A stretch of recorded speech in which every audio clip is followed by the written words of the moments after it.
Grace and peace, everybody. We are back. You saw the thumbnail. You saw the title. You know what we're about to do. We're going to sit down and we're going to dissect my conversation I had with a Candace supporter by the name of Peter. And this conversation he and I had was this past week. It was a good conversation. I thought it was fruitful, if you will. And but I wanted to kind of go over it and kind of tear apart some of the things that I heard and maybe hear what you all thought and so on and so forth. But I'm not going to be doing this by myself.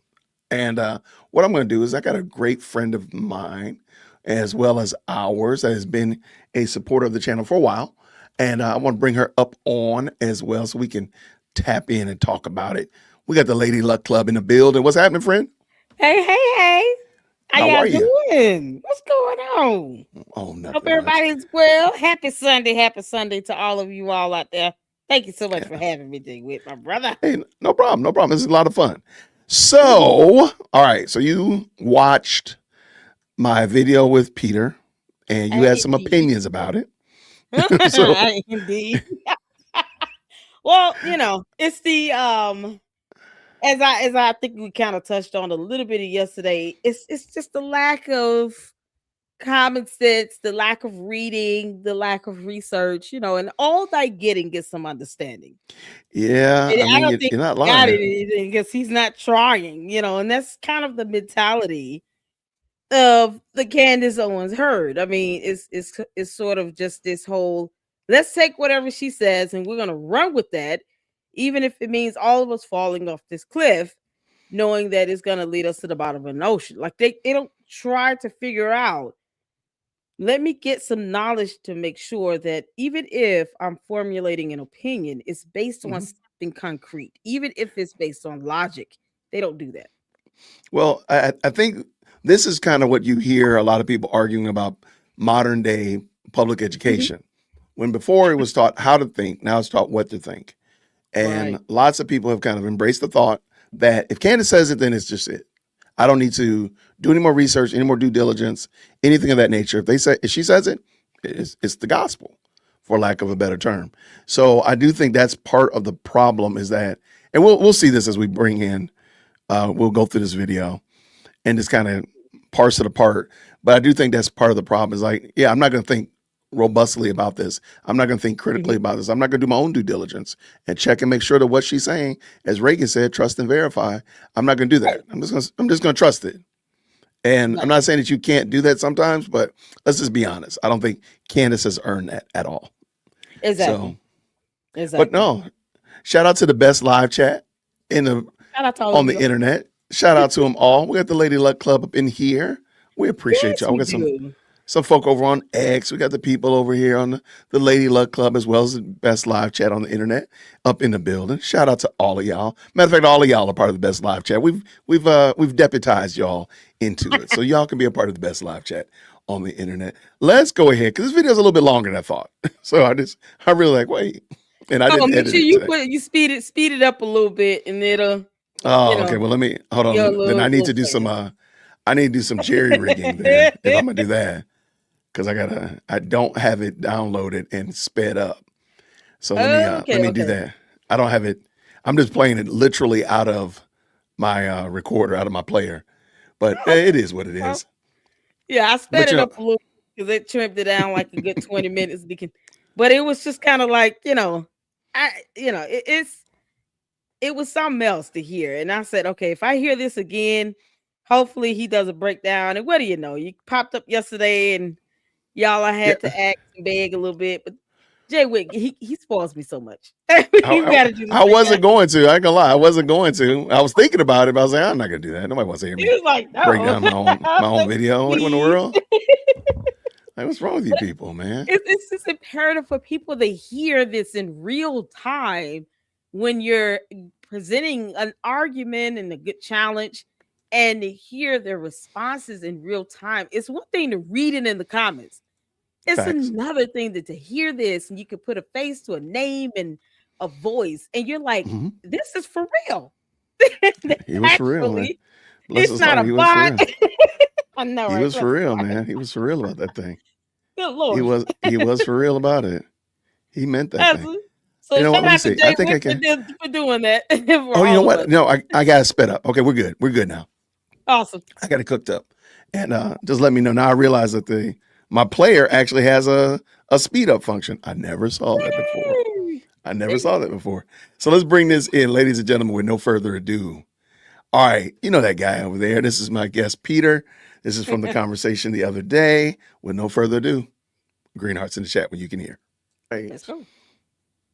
Now, I told you all that I might come back, and guess what? I didn't let you down. I am back, and this is a very impromptu live stream. I have a guest on who wanted to talk with me about some of my views and positions on topics, so I thought it would be great to have him come on. So real quick, let me bring in Peter. Shout out to you.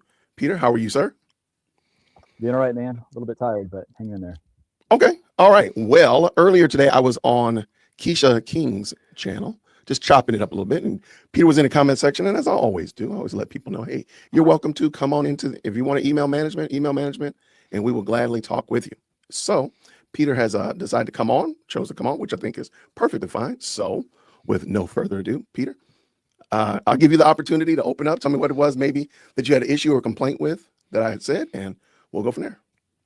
Okay. Let me give you, I am not a debate coach by any means or measure. I am not an aficionado in how to debate. All I can tell you is what I do. So I'm going to tell you what I do. The All right. very, very first thing you do is you don't tell somebody what they believe. Right. You never tell them what they believe. You ask them what they believe. Yeah. And you give them the opportunity to talk. And I say it a lot, and a lot of people laugh at it and whatnot. If you don't know the answer, ask the questions. So Right. I'm asking the question because I'm not going to tell him what he thinks. Because Right. I'm not going to say you're a Cantifa member, so you believe X, Y, Z, ABC. I'm not going to do that to him. I'm going to let him Yeah. tell me, and then you go from there. Does that make sense? Right. Yeah, it does. Absolutely. That's All what right. I So learned. that's the exact reason why I let him start the floor, because I don't want to. He was saying some reckless stuff, and I'll be honest with you, I kind of forgot what he had said. So he was Mhm. saying some mad I remember it was reckless. I remember that part. I'm like, oh, you got to get on my nerve if I Wow. tell you, if I got to tell you on somebody else's channel to call me, reach out to me, you didn't say something reckless. But I don't Wow. want to assume where he goes, because a lot of time when people will get reckless in the comments, but you tap them Mhm. in, and their whole position and posture changes. So okay, that was it. Let's go. Okay. Yeah, well, I started looking at your channel a little bit. I Mhm. see that you're a pretty big Candace stan, so that was I'm just getting there. I've been watching Candace's videos for a little while, and I just saw you guys kind of popped up in my feed, and clearly are critical of her, and so I felt the need to kind of jump in, and I mentioned Israel and stuff, and I think you kind of accused me of being obsessed with Israel, and which I just thought was a kind of funny thing to say because looking at your channel, looking at, was it Quisha's channel? Keisha, yeah. You guys also seem to have subjects that you kind of focus on. So Yes, sir. Okay, I remember what he said that was reckless. He was Okay. saying that we are these Zionists. I believe he even said we were paid $7,000. All this kind of mad, the usual The Candidatefa same old thing that makes me talking laugh at points. this point. Yeah, that's what he was saying. And so I'm like, dude, you're obsessed with Israel. I mean, we weren't talking about Israel. Right. And I've said this ad nauseum. I'm going to say it in this video. I don't lose any sleep over Israel like that. And me And either. the fact that people do that, to me, is more problematic than anything else. Is Yeah. that, like, why is that your biggest issue? Now, I will say this. I think it's because, as I said earlier in my opening, these people Mhm. haven't sat down and thought robustly about what it is. Candace says it, there it is. Right. And Candace has just made thinking, they've outsourced their thinking to Candace. And you'll see it in a Yeah. moment. But So go ahead. just so I can be clear, this started on someone else's channel. Correct. I was on Keisha King's channel. She asked me to come on, so I hopped in for a minute, and we were talking. I Uh-huh. really truly don't remember what we were talking about. Really? But it might have been about Candace, or it might have been just about, I think it was Candace and Erica, because Keisha's really big into being a woman and such of that nature. I think she was really talking about Candace in contrast to Erica, if I remember correctly. So, Oh, like, okay. how in the world how did that become Israel conversation. See, that's what I'm Right. saying. Like you're obsessed about it. Like you only want to talk Wow. about it. So that's how we ended up getting there. And I'm like, and he was in the comments going kind of, just being disrespectful, I felt. And I'm like, dude, that's not Mm-hmm. what we're talking about. Like, how did you get to Right. Israel? Okay. We're literally right here on the East Coast. What are you talking about? And he came over to the. So he's your supporter or hers? I mean, he just He was came into he the was chat on. and just started winning. Yeah, he was just in the chat. Okay. And Wow. as I always do, I say, hey man, you can email management, dearwokesy@gmail.com. Right. I will talk to you about this because I don't think Keisha really cared that much about it. And she wasn't dialed in. I said, I'll talk to you about it. Just shoot me Right. an email. And he did the wrong thing by shooting me Okay. an email. Okay. All right. I just, I didn't know that because I've never heard of this other content creator. So I thought it was something maybe just happened on your Uh-huh. live, but it was someone else's live. Oh, Yeah, yeah. and now I'm gonna have to go back and check out that comment section over there because Yeah, I like to I'll kind of send you a know link to the yeah, send the it to me so I genesis can of get it. the That makes sense. foundations of it. Yeah, exactly. Yeah, yeah. I totally get you. Gotcha. I totally get you. Gotcha. She was All just right. doing a live stream and she, again, it was just like a spur of the moment. She said, you want to hop in? I said, sure, I'm not doing anything. So, okay, let's keep this dance going. Let's go. Let's go. I feel like when you call somebody obsessed, it's kind of, to me, it's not a very logical argument. Like, I'd rather people focus on the actual structure of the argument, like what's actually true and what's not. So that's when I started kind of firing back and forth. But I really respect you having me on. I'm just a normal person, never been on a podcast before, but I thought it'd be cool to, like you said, chop it up with you. And yeah, so that was kind of the first thing I disagreed with was just, being called obsessed about an issue. I think it's fine to be interested in issues. Clearly you're interested in the Candace issue, but you kind of disagree with what she's saying. I'm interested in, I agree with what she's saying. And I do think it ties into Israel. I don't think that makes me obsessed. I think it's a topic of interest to me. So, kind of start off there. I just feel like that's, I've watched probably too many podcasts, but every time I hear people on my side that are thinking like I am, when they bring up Israel, when they bring up the fact they think that Israel truly does influence our government way beyond any normal amount or more than any other nation, they're just called obsessed. And it's like, is that really a good argument? I mean, when you see our government's passing all these, anti-hate speech laws. So real quick, as you're watching this, I do want you to put write down a mental sticky note. He asked for logics and facts. Remember that. And put it on a sticky note, and just in case, put a little pin in the sticky note. Make sure you pin it somewhere in your mind, because in a few moments, he is going to give us the most incoherent, non-logical, non-factual based argumentation on the planet. And you're going to be like, but I thought you said you wanted logic and facts. And that's not what he's doing. So I just want you to pin that in there. Pin that up there, ladies and gentlemen. Just to help Israel, not for any other minority, not for Black people that have gone through, I'd say, a lot more than Jews.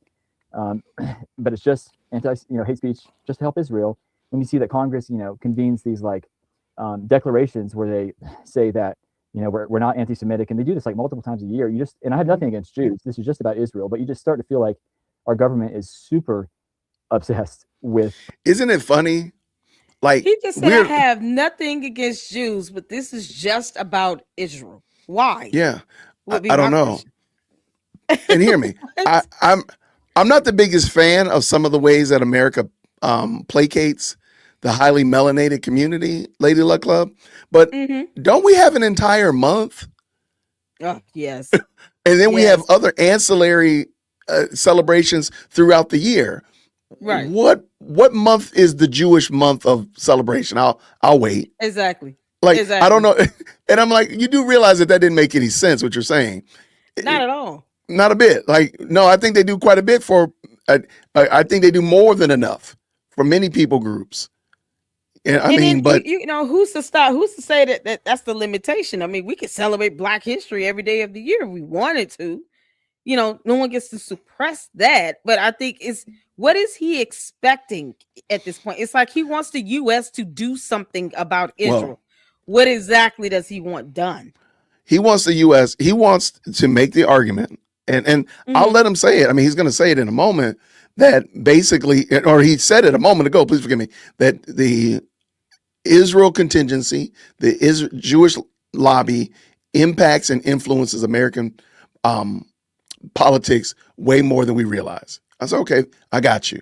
And now he's trying to use the anti-Semitic hate speech laws and that to make his case. Well, the problem is he also said they do more for Jews than they do for any other people group. And that's why I was asking you, because I really wasn't dialed into his argument, but I'm like, You do realize we have Black History Month in a couple of days, right? Right. We had a Yeah, whole exactly. month for Whole it. month. And then we got other ancillary celebrations. You do realize that, right, my guy? So Right. I don't think this is just talking points. So my other thing is be willing to listen to people and just let them talk. And it might sound like you're not giving, you might want to talk more or whatever like that. Go ahead and get a little notepad in front of you and write down some notes. But don't let them talk. Just let them talk. Yeah. Because eventually they're going to talk themselves into a trick bag, and all you got to do is cinch it up and throw it into the ocean. He's going to talk himself into it pretty quickly. Okay. So let us go. Protecting Israel, and this is on the liberal and conservative side, and it really seems to be big to me on the elite liberal conservative side. Most commoners, as you could call them, most of us peasants that I talk to, are pretty anti-Israel. When you kind of go up the social and economic ladder, you see on both sides of the aisle, whether it's Clinton and Bush or Obama and Trump, they're all Biden, they're all huge Zionists. I mean, that right by there almost speaks to me that there's a huge problem. I don't trust people, like that with a lot of money and power. I think it corrupts you. So, yeah, man, that's kind of where I'm coming from. It's a topic of big interest to me, and I hope what I said wasn't like insulting to you guys. Sometimes when you're chatting online, you get a little bit too carried away. So it's always better to speak in person. That's pretty cool. Okay. Well, all right. So I got you there. I don't have a problem with Israel existing. So I guess that means I'm a Zionist. I'm perfect. All right. I got no problem with that. My issue is, and where I was coming from today was as it relates to Candace and what we were talking about. And I even mentioned it when on the show with Keisha. I have a whole field of problems with Candace before we ever get on a plane and fly 9 time zones away to worry ourselves about Israel. I got so many problems with her. And so when people immediately, the first thing they say when they see me dunking on Candace, it's got to be Israel. You're a Zionist, 7K. Well, see, to me, that's what I'm saying. Like, you're obsessed with it. And I'm not saying that you can't have issues and problems with the things that you just outlined. I'll probably push back on a lot of those things, Peter, but we don't even have to get there. I can just talk about the fact that Candace wholeheartedly, out of whole cloth, lies. She lies.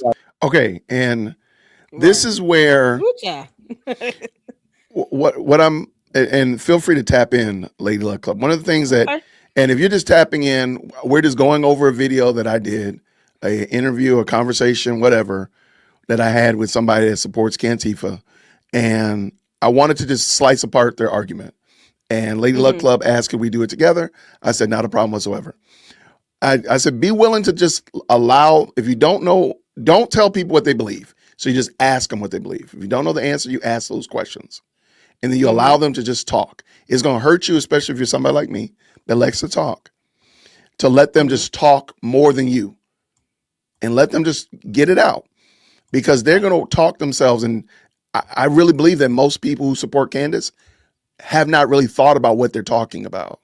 And I'll say that with my whole chest, dearwokec@gmail.com. If you want to prove me wrong, you actually haven't thought about what you're talking about. And I'll make a very solid case for that, because you'll tell me that Candace has provided evidence, and I'll ask you what evidence, and you will not be able to show me that evidence. That is how I know that you haven't thought about what you're talking about. So here, I gave him a very solid point. Candace lies. Right. Exactly. And he's going to go now, and he's going to do something. But go ahead and jump in, Lady Luck. Yeah. So what I typically start with is the definition, right? Because that's something concrete that we can all agree to on what is a Zionist. It's a person who believes that a Jewish nation should be formed, basically. They want to create a Jewish state in Palestine. First of all, we're in the United States of America. Secondly, I'm an American. Third of all, I have no hand or dealing in the creation of a Jewish state anywhere on earth. So for people to continuously be accused of being a Zionist because I'm not saying something negative about either Jewish people or Israel itself, it still does not fit the definition of what a Zionist is. And that's the problem with Candace. She doesn't give definitions of terms. She doesn't break down basic information so that when you do formulate an opinion, you're at least basing it on a fundamental fact that anyone can look up. It's a Google search. Mhm. So as opposed to me arguing with someone over, oh, I'm not a Zionist, I don't do the back and forth. Now I'm going to tell you what the definition of the word is so we can read it. And then you can explain to me based on that definition, why am I being accused of being a Zionist? And I think How does that even apply? No, I think you're right on the money. But see, my issue is I don't want to argue about Zionism. I too believe that exactly. Israel has a right to exist. I'm not going to get into those weeds because, as I told you before, I got a patch of grass in my front yard that I need to worry about. And when I press Peter about the patch of grass in his own front yard, that's when everything falls apart and it just becomes a spectacle. Because I don't want to argue about a place of a slice of land that I'm not going to go visit. I'm not overly enthralled with it. I want them to exist. They have the right to exist. Go do your thing. I want my patch of grass does not have a right to exist. The grass has a right to grow in that patch of grass. And so I'm a grassinist. I want that grass to grow in my front yard. I'm worried about the things that are concerning me directly. And so when I press on Peter about that, and we're going to talk about this now, Candace lies, platitudes don't take you anywhere. And it's kind of like memeology. And you're just like literally running off of catchphrases and such. And so you'll see in a second, if you watch the video, y'all know what he does when I told him that Candace lies. A direct. And if I can add to that, Candace lying has nothing to do with Israel or Jewish or even black or white or European. It's a simple concept, in fact, that she tells lies. That's it. And that's what we were talking about. And she would still lie. So put Jewish to the side, put Zionism to the side. Candace Owens tells lies. Period. There you go. And that's what we were talking about. Keisha and I were talking about. That's why I said you're obsessed, because you're talking about these other things that have nothing to do with Israel. So let's bring it back in. Right. It feels like I'm tying things together that shouldn't be tied together. But don't you think it's kind of weird that it's like, for some reason, everybody that would call themselves, a very virulent Zionist, like Ben Shapiro and the Daily Wire, and then for some reason, they've all come on one side of the Candace issue. So it really does feel like it's tied into Israel. It's like, how? What I'm saying right here, Candace lied about what she said about the Egyptian plains. Now, if you could explain to me where Israel and Zion come into that sentence, then you got me over a barrel. But did you say something, Lady Luck? No, I'm agreeing with what you're telling me. Oh, okay. That little detail, no. Okay, so but I can give you 10 more of those. I can give you 10 more that have, again, I don't have to go to Hartsfield-Jackson Airport. Are you saying book a flight? Mistake about the time zone? No, I'm talking about what she said about the Egyptian planes. All of that information was false. And she said that she would post it on her website. She said it 3 separate and distinct times, Peter, that she would post the information so you and myself can parse through it. And that information is still not there. So I don't know. She's going to get some things wrong, And No. Like, hold on. Go ahead. Wait. So here's my problem.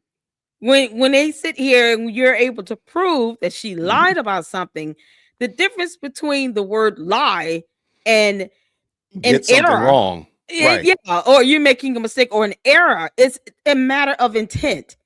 So telling a lie is intentional. You can make a mistake or make an error by accident. It's something you're not planning. It's not purpose. But with Candace, her lies are intentional. Even when she's being deceptive and she's saying, oh, let me play this clip, then doesn't play the remaining part of the video to see that the word that she claims Tyler Robinson didn't use, he actually used, but it's at the end of the video that she's not going to play. Even the word deception is synonymous with the word lie. So either way, we're speaking on definitions of terms based on the English language. Even when she's being deceptive, she's still lying. She's still placating. It's a facade. And so that's not the same as an error being made. That error is a mistake. That can be unintentional. But her lies are intentional and purposeful for a reason. She's trying to paint this narrative and make this point that is based on a false perception. Her truncating videos and only showing portions of these made up text messages that aren't real. All of that feeds into this deception. All of that goes down to her intentionally lying. That's not the same as an error. It's just not. No, I think you're right on the money. And if we give Candace if we take her lies and give her lies air qualities or air Mhm. standing, then we have to do the exact same thing for Rob McCoy talking about Mike McCoy is covered in blood, or we have to do the exact same thing. If we're going Right. to say that they're lying, then we have to say Candace is lying. And I've said this Right. before. A lot of the time, Candace is projecting. And so Yeah, if you just take a exactly. step back and say, why is she saying this? And is she projecting? She's actually the one that's lying when she says Exactly. that Andrew Colvett was lying, or Blake Neff was lying, or TPUSA is lying. She's the one Yeah. that's actually being deceptive and not being clear intentionally. And she's trying to Exactly. impugn that onto other entities to, again, to project it onto them, because people are going to believe Mhm. that they're doing it. Because again, Turning Point USA is not talking. All right, let us Exactly. go. Let's go. Get false facts sometimes, and you're gonna have to backtrack. It's gonna happen. But Peter, Right. is that where? But Peter, well, why don't you show us the information? You said that this is what you remember. She said that the whole Egyptian plains was the whole reason they got to Fort Hakatua. That was going to shut the whole thing down. So this is what I'm saying. And real quick, just a little Yeah. quick side note. I Go don't ahead. care that I'm saying Fort Huachuca But you go incorrectly. wrong. I Exactly. really don't care. I Me don't either. care. I don't. You need to be glad I stopped saying what somebody told. Whatever. You need to be glad I stopped saying what I was saying. Okay. I don't care. I don't. I really don't. I knew you were gonna say that. I Child, don't you know care. how many times I said for Haka Waka. I don't care. It's I irrelevant. don't care. I don't care. I don't care. I don't care. So I'm just telling y'all, because people keep trying to. I got people in the chat trying to write it out phonetically. You've just wasted all that time that God gave you, your free will, to type it. I really don't care. I don't. Boo, you better be glad I'm saying half of what I'm saying. I could Right. You need to be glad I stopped saying. Where is it? Somebody just said it. You need to be glad I stopped saying this. Somebody got offended by that, and I took their offense, and I said, you know what? I'm gonna go with that. I'm gonna go with that. So they need to be glad I stopped saying that. Okay. They'll be all right. They'll be fine. Y'all get over it. Y'all have heard me say worse. Time, please. Oh, I know you have. Okay, let's go. Let's dance. All right. And All notice right. what I'm talking about right now. None of this rhymes with Israel. None of this has a. So that's why. I probably think a little bit in that comment there.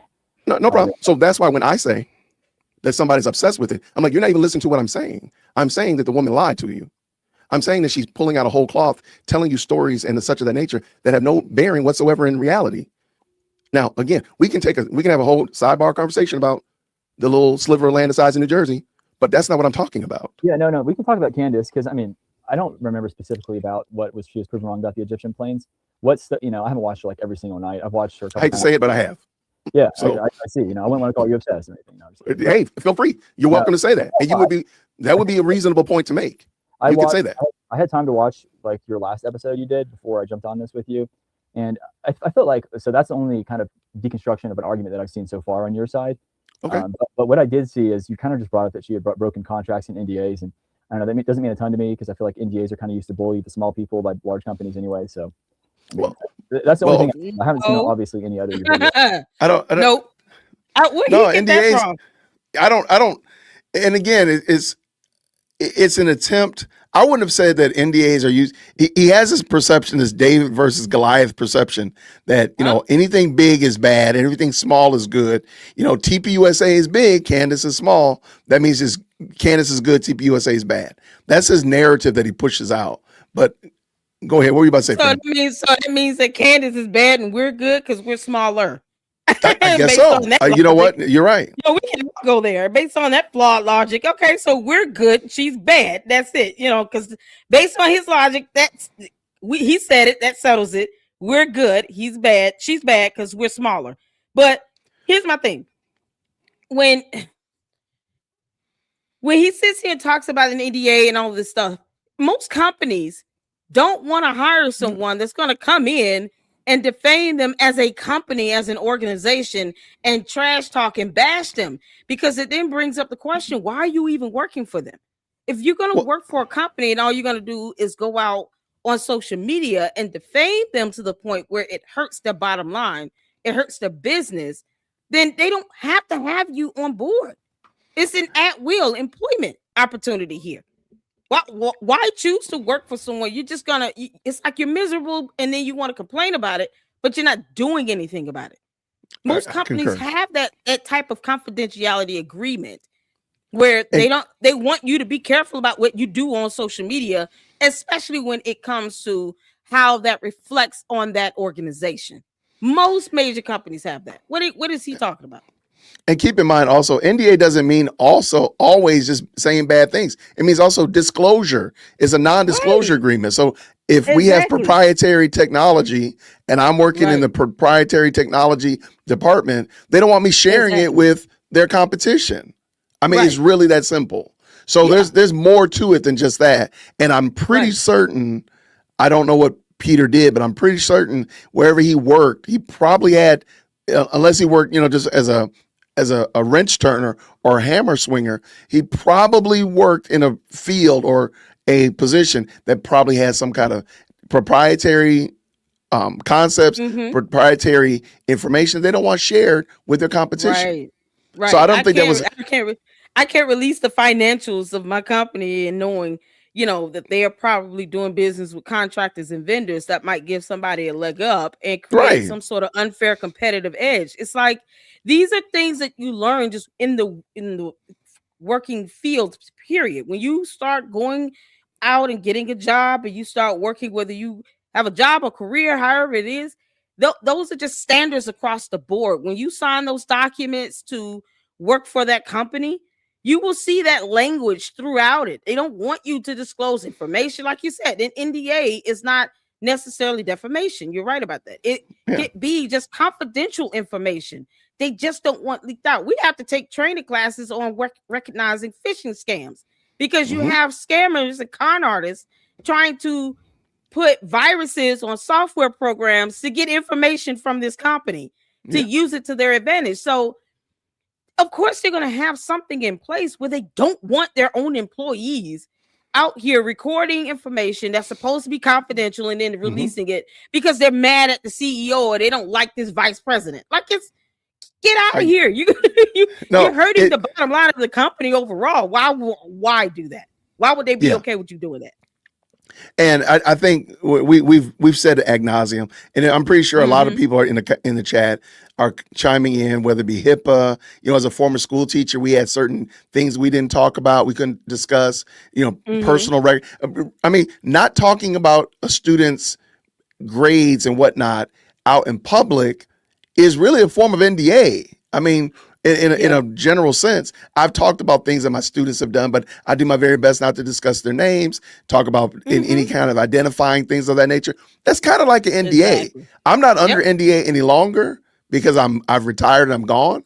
But I don't Mm-hmm. do that. I don't think it's right to talk about students, particularly, and give you names and addresses of kids and stuff like that. It'll be insane. So Right. I mean, it's not a big person versus a little person. It's doing the right thing. It's just Exactly. doing the Exactly. right Some thing. things have laws in place too. I mean, I've worked in hospitals and I have to follow HIPAA.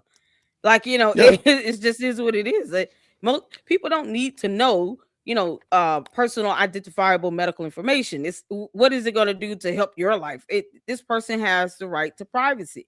This Hmm. company has the right to have certain information, held confidential within the company. It's that simple. And Candace is notorious for violating NDAs. Notorious. She doesn't care. She's Yeah, I don't notorious think. for that. So Yeah, she, she doesn't care at all. yeah.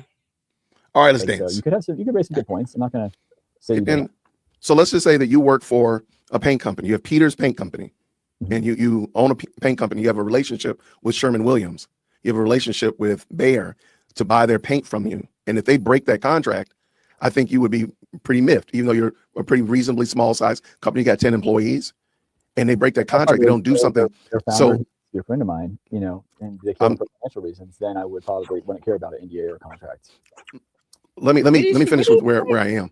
So Okay. if they break that contract with, and I apologize, he was a guest, and I didn't Uh-huh. realize I could hear it in my ears a lot better than I can hear it now. So I Oh, understand what okay. y'all are saying. It was in my ears. It was fine in my ears, but I do hear what y'all are saying. Like, his audio is bad. He just said if the owner was a friend of mine of the Sherman Williams or Bayer or whatever, and if Mm-hmm. they got killed, he wouldn't care about the NDA of the contract. What? I don't understand. I don't understand this thought process because that's the exact Me same either. thing that the woman said the other day about ICE. And I said, if somebody broke into her home and stayed in her house, would she be okay with that? She said she'd be okay with that. Like there's a Oh smooth Lord. brainness that jumps out, and you're like, you got to be kidding me. Like you got to be Yeah. joking me. Like no, you So would be very upset about that. Go ahead. if the CEO of his company were assassinated, he's just gonna regardless of the reason as to what led to them being assassinated, regardless of an actual investigation, forget laws circumventing around the investigation where they keep certain evidence confidential. But he's just gonna go ham and just Just start start talking. releasing all the information about the company now. I mean, I what guess does that mean? I don't What is he understand. trying to say? But see, What is he that's what going to do? Release their financials? Like what does that pertail for him? so this is what I mean by I don't think Candace people actually they've outsourced their thinking. Right. Because if you just take a second and think about that, why would I go and break my NDA with a company that's been good to me, that's been paying me on time and all this kind of stuff like that, just because their CEO, they got some things going on in the corner office. CEO dies, CEO leaves, CEO gets transferred, whatever. Why would I break my contract with them because of that? That doesn't Right. make sense. But I don't It think I doesn't. really truly don't think he took any time to Right. actually say, hold on, what would be a good reason to break an NDA? Because later on, when I ask him, I'm like, you do realize that nothing's going to transpire. Nothing comes from Candace's investigations. I think that's when the wheels on the bus truly came off.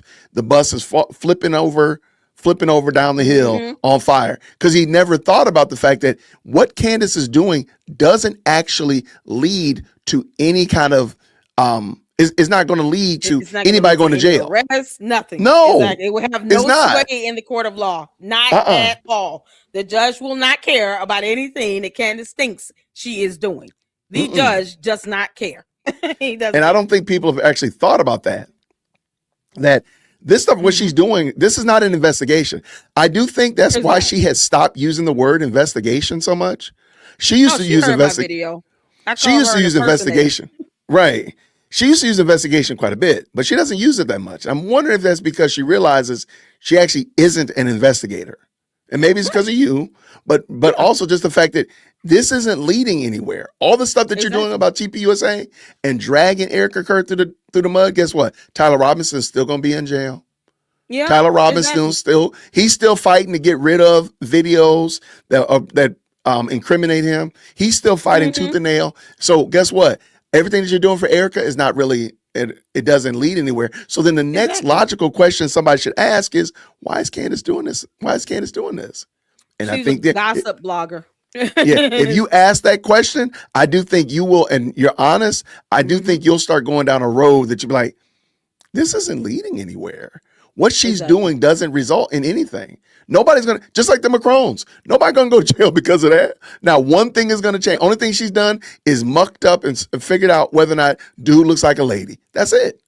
That's Yep. all that's gonna That's happen. it. They're gonna still be married. They're gonna still Yep. be doing whatever. And Candace Yep. is gonna be, I don't know, $5 million short or whatever. 20, 15, $20 million short. She still got Right. Macron, Brigitte Macron still has 3 daughters. She still got grandchildren. She still She still has a family. Nothing is going to change it. Candace's nonsense doesn't change or bring about any positive results at all. There's nothing that comes from that.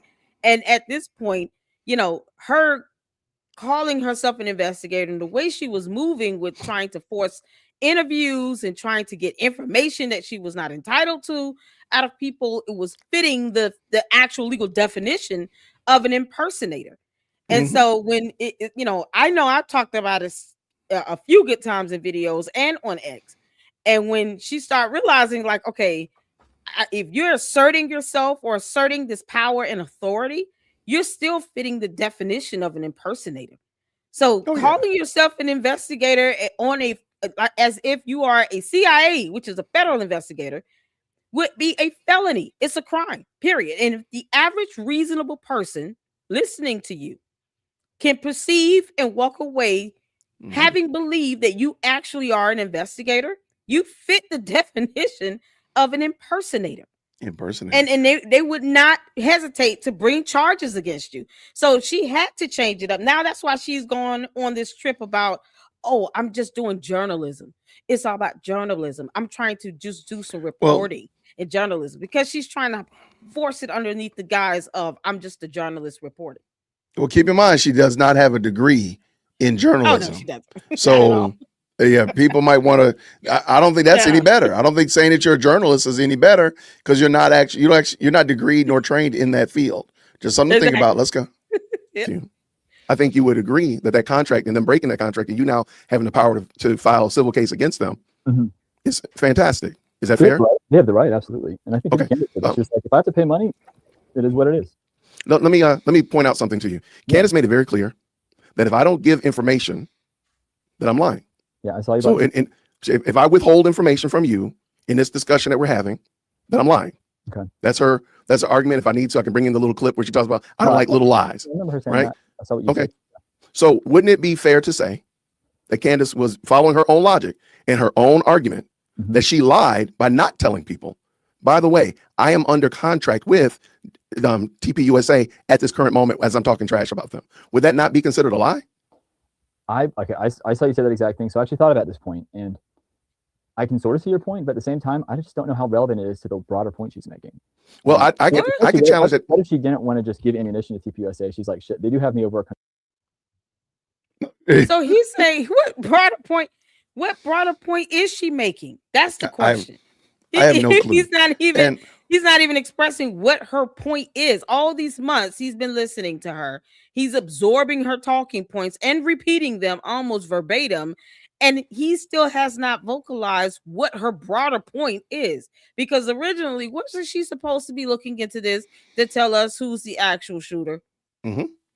How Now are we it's just- even closer to that now? We're nowhere near close to her telling us who she thinks pulled the trigger on the gun. Like, we're nowhere near that. Actually, I think she's making the case for Tyler. I know a lot of people think that she's trying to mess up the case for Tyler Robinson. I think she's making the case for Tyler Robinson more solid out of sheer exhaustion. Sheer exhaustion. Like, okay, do I follow this crazy train that Candace has been on for 4 months, or does it make more sense to follow the official narrative and ask questions while I'm there? I'm not saying you can't ask questions.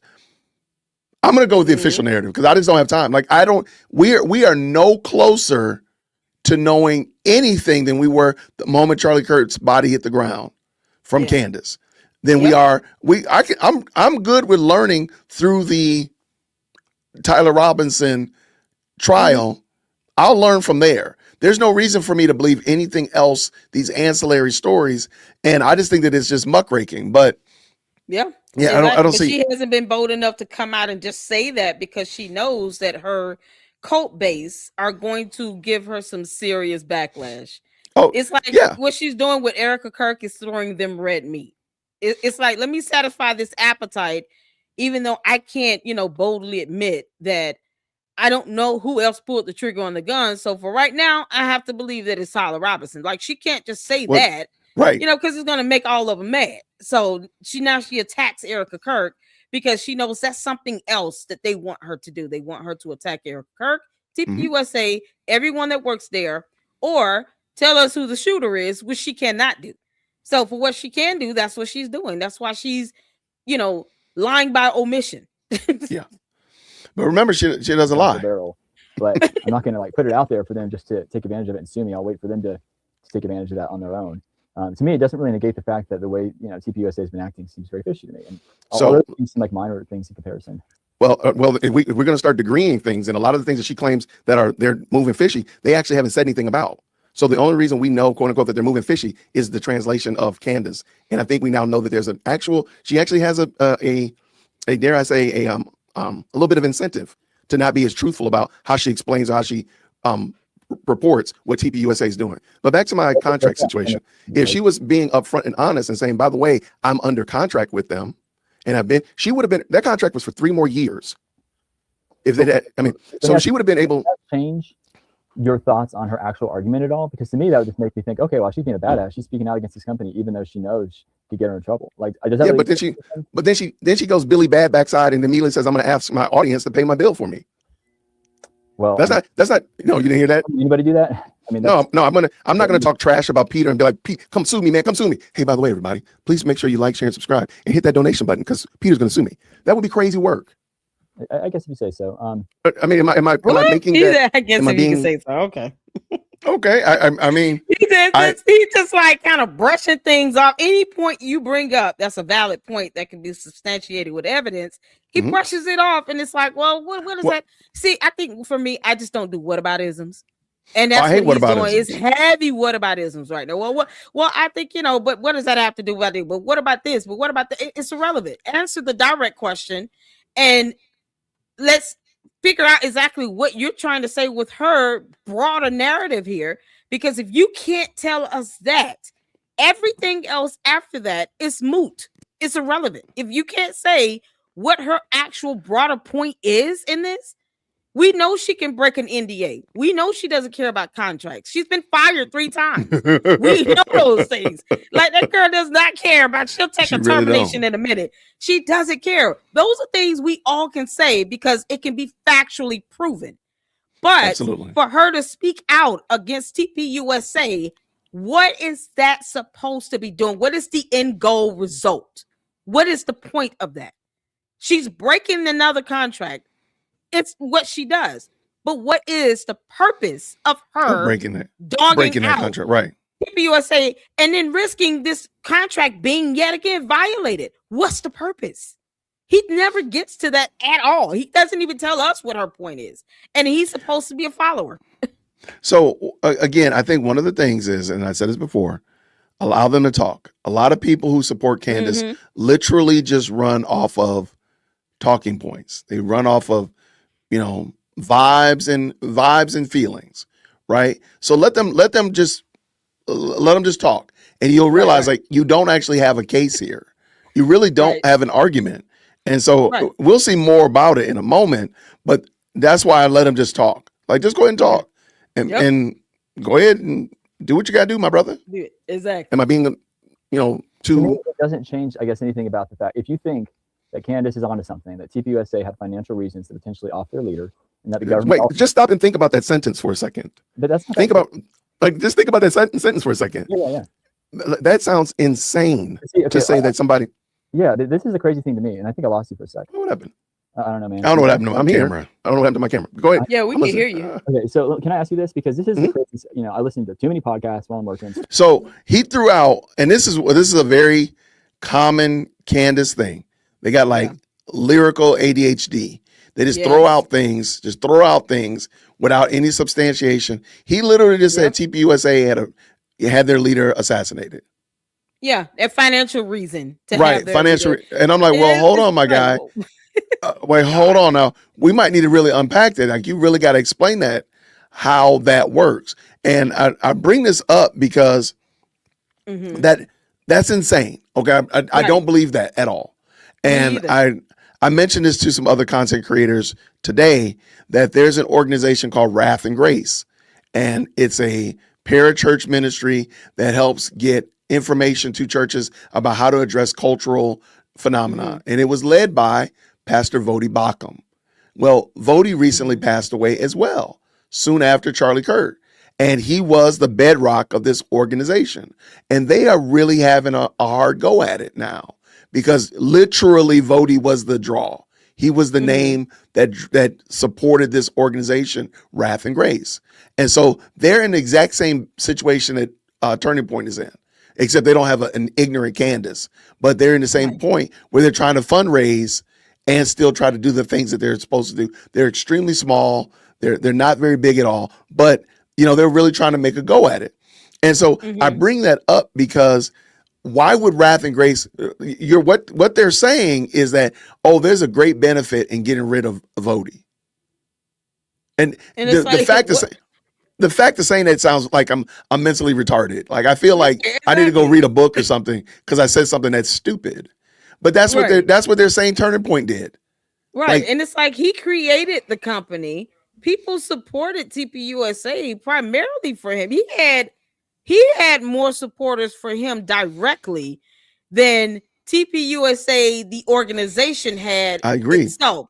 So how would they financially benefit from losing their own CEO when more than 51%, we can say, of the supporters and donors were supporters and donors because of Charlie Kirk, the person, not because of TPUSA, the company. So And I what don't think financial incentive would they get out of him losing his life? I really don't think they've thought this out. Matter of fact, I feel very comfortable listening to Peter that he had not really thought that one out. He just, and especially when I ask him about the cash cow and the golden goose, the goose that lays the golden eggs, it's very clear that he had not thought about what would be the incentive of this happening. So let's let him go. Yeah. So these thoughts all get in my head. And the weirdest thing to me that I don't get, and I really want to ask you genuinely, is what's so crazy? You know, when you look at typical murder cases, often the prime suspect is a spouse or someone who had a financial motive. So when everyone's like, oh, no, you can't criticize a widow, or you can't criticize his company, that seems very illogical to me. Are you still there? I think I lost you. I don't know if it's my internet or yours, bud. My camera was acting deflected. Sorry, y'all.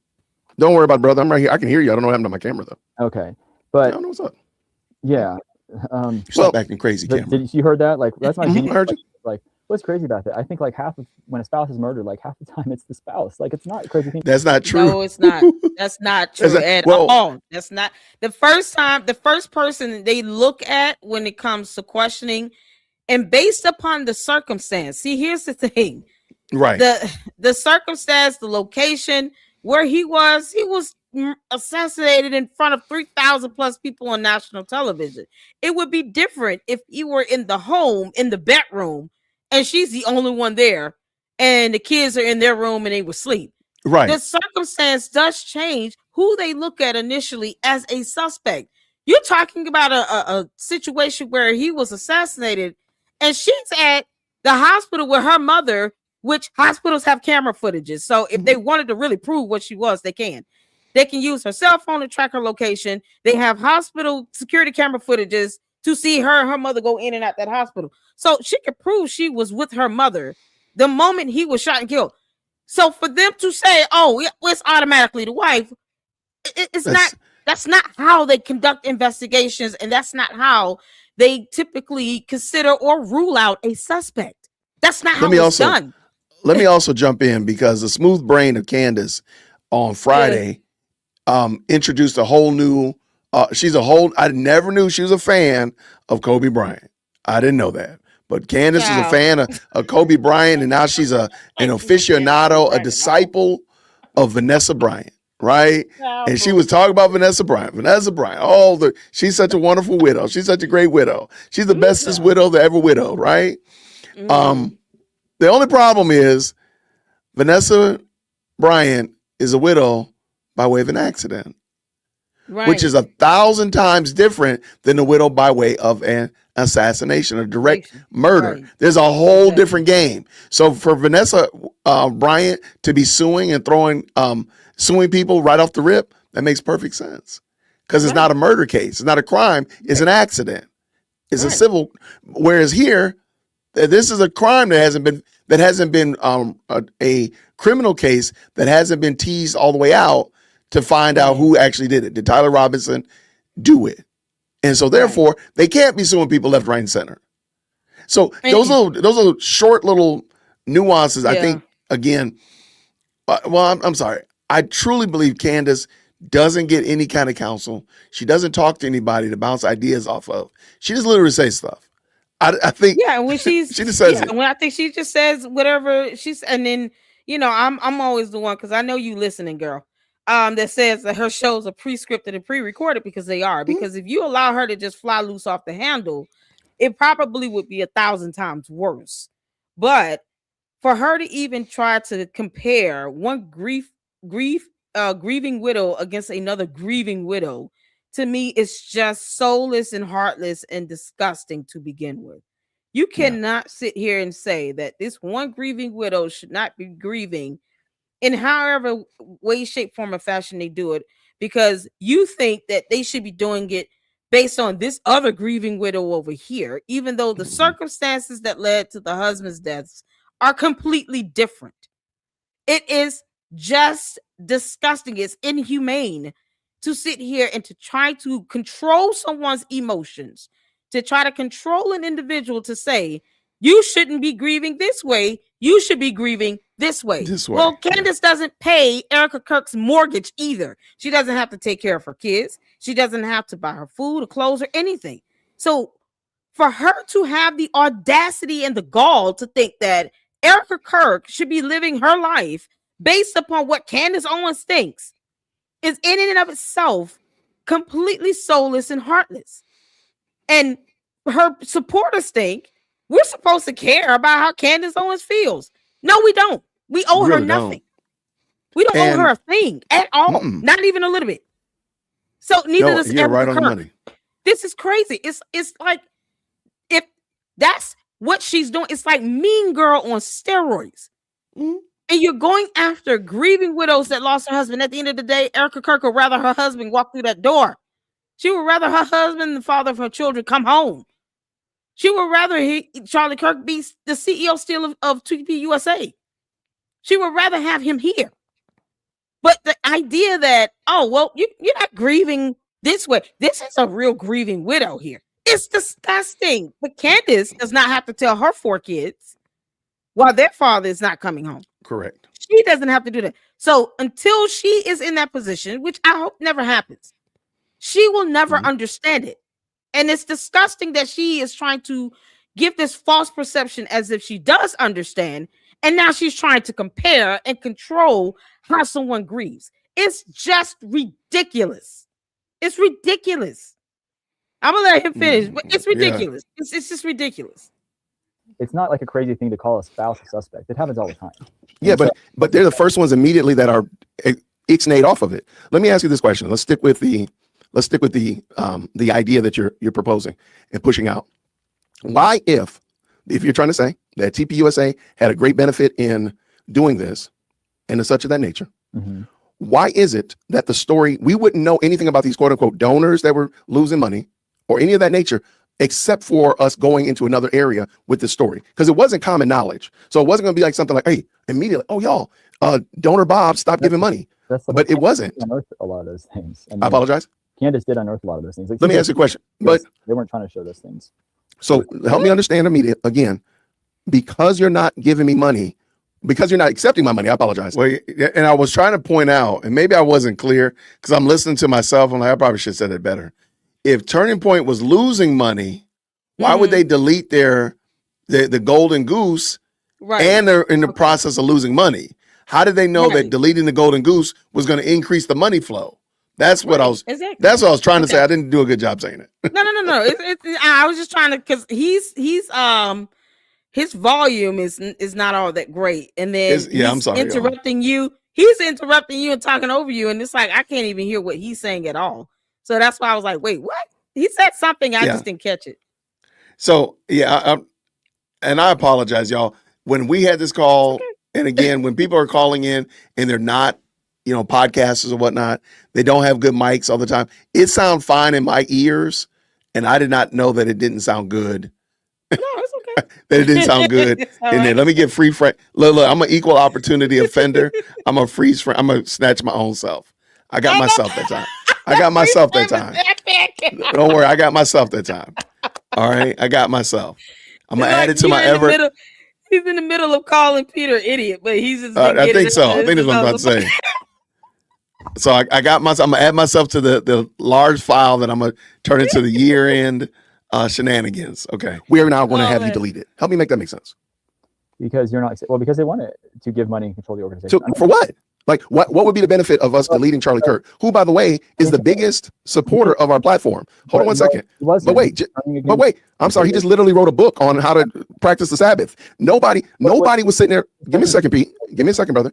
Nobody was sitting there saying, man, Charlie, first thing when his body hit the dirt, oh man, he was going against Israel. We had to come up and concoct those stories. But watch this. You do realize you nobody with the same energy that you're coming up with Give me that same energy on why it could have been Trantifa. Give me that same energy on why it could have been the left or Islamists. But y'all won't. But you won't. Well, it's because of so many. I mean, not only do I see a motive, I see the fact that, we didn't know that Charlie was kind of backing away from his Zionism stance. He still loved Jews, but he was clearly not wanting to go to war with Iran. He met with Trump. We didn't know about all this. We didn't know about the letter he wrote to Netanyahu saying, like, y'all are about to lose me. You're losing the Well, no, that letter was not bad at all. I've read the letter on the channel. I read the whole thing. I think that letter, you can look at it both ways.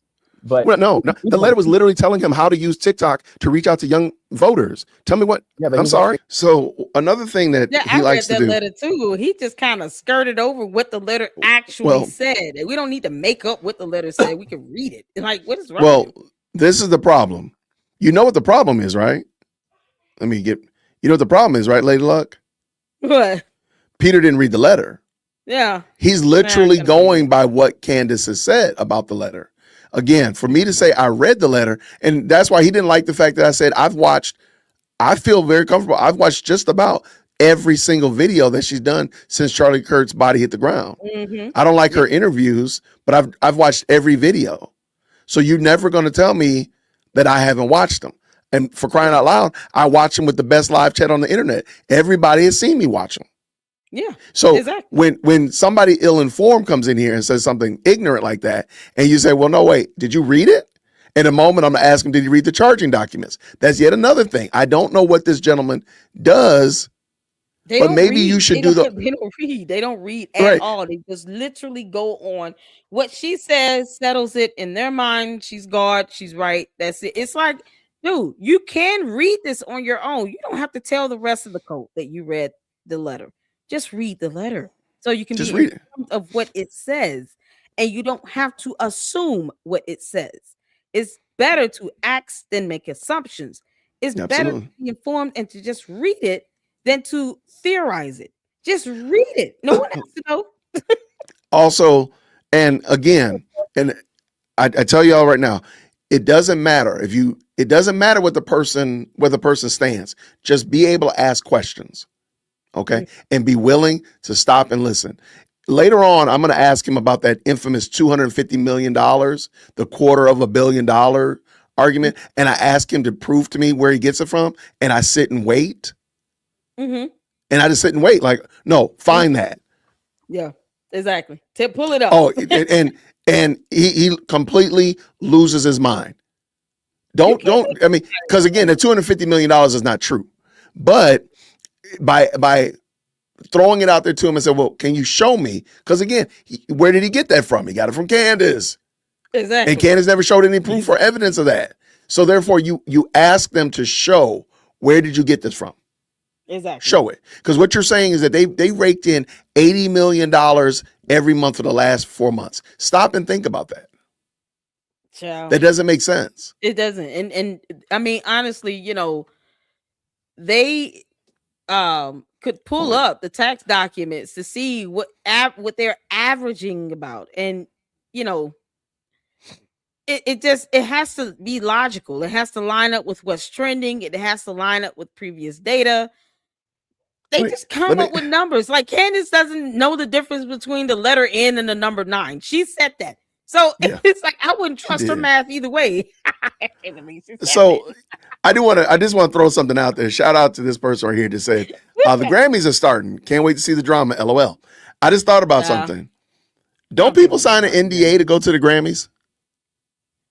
Sometimes they do. Yeah. Right, because the Grammys aren't live. They were filmed last week, right? Yeah, pre-recorded. Right. So people have to sign an NDA to not talk about what had happened at the Grammys. Exactly. Right. So I mean, going back to what Peter was saying, right. I don't want to mess up Peter's game, but I'm like, Peter, like that, and you said it was NDAs are bullying little people. No, I mean the industry don't want people to know who got the Grammy yet. They want you to tune in on Sunday. There you go. Wow. Too much logic. Is it live? Is it live? Is it live? I don't watch the Grammys. Is it? Okay. I haven't watched it and I couldn't tell you when. Yeah. I couldn't tell you. But if it's Grammys, I'm sorry. But wasn't I thought Don Lemon was there last week. I thought it was filmed, it was pre-recorded. Okay, anyway, if I'm wrong, guess what? I'll take it. I apologize. I was wrong. But guess what? Okay. I don't care. Here we go. Let's finish it up. like, it was like mistakes you're making, like, and including, I believe, being so brutal and everything. But me saying that you make mistakes that we didn't see, all this stuff wasn't concocted; it was unearthed. There was text messages, in the group text that was confirmed by Andrew Colvett, where he did say, Israel's about to lose me. I don't want their money anymore. Essentially, we just lost $2 million from a donor. I mean, these were things we didn't know when he first got shot. I didn't know it. I thought it was just a trans, furry bunny person. But wait, it's funny. Everything pointed to trans furry bunny until Candace got on the microphone 2 days later and started up with other stories. But she didn't start for a couple of weeks. So she started noticing. No, she literally did 5 days later. Again, let me respectfully, Peter. I'm not new to this. I've been doing this for a minute, so as you can tell, I'm not making this up. And if we need to, and he could just watch your videos. I make me laugh, Deacon. I make me laugh. I'm not new to this. What the heck's wrong with me, man? I love it. Like, wait, what's wrong with me, man? Like, you're muted. Like, again, I'm muted. Am I muted? What are you talking about? Am I muted? Hello? Okay, I got you. You're muted. I know. Hold on. Oh, okay. Okay. Sorry. But no, I just thought that was funny. Like, man, I crack me up sometimes. Anyway, I watch my movie. I watch my stuff back. I'm like, what in the world was I talking about? Go ahead. Did you have something you want? I'm gonna keep this going. You said I'm not new to this. But see, you just told him you've been reacting to her show every day since September 10th or whatever. I mean, and I haven't gotten the interviews, but I've done all the other episodes. I just don't do her comments part. But he could literally watch your playlist and just go and see what you reacted to, what you said. Right. And he's sitting here trying to tell you what has already been recorded in video evidence. Like, yeah, you're doing the wrong move. We're not contorting reality at all here. We're not going to go walk into that alternate reality wherever Candace's mind has gone. I wish she would take her body with her, but we're not willing to go to some alternate reality to try to believe her nonsense. We're not going to do it. So for him to try to go against what's in video evidence to say, oh no, that's not the case. When you haven't read the charging document, when you haven't read the letter, when you have not seen all my videos where you can get concrete proof of what has been said and done, it's ridiculous. What are you negating right now? What are you saying no to? That would have been my question to him. What are you saying? Let me say this, because I don't want to fall into the trap of the Brigitte Macron trap, which is, have you watched the whole series? You can't complain unless you.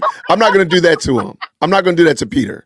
What I am going to say, though, is like you can pull up the charging documents. You can read the BB letter. You can do that on your own. Like, you can at least be like, oh, yeah, I did read the BB letter. And on page 5, it said this.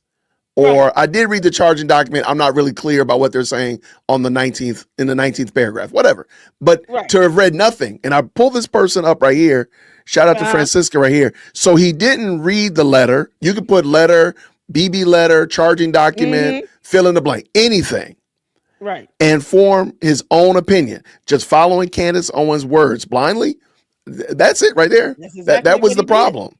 Shout out to you. A very great, keen observation. And again, you don't have to watch everything I do, because again, it's a lot. And sometimes I look up, I'm like, how in the world is this 4.5 hours long? What in the world? I'll look at the number. I'm like, what's wrong with me? So I don't expect. I would rather he say, I don't know, or I'm not familiar with that because I haven't seen all the episodes. I have not read the letters, so I can't say yay or nay to anything.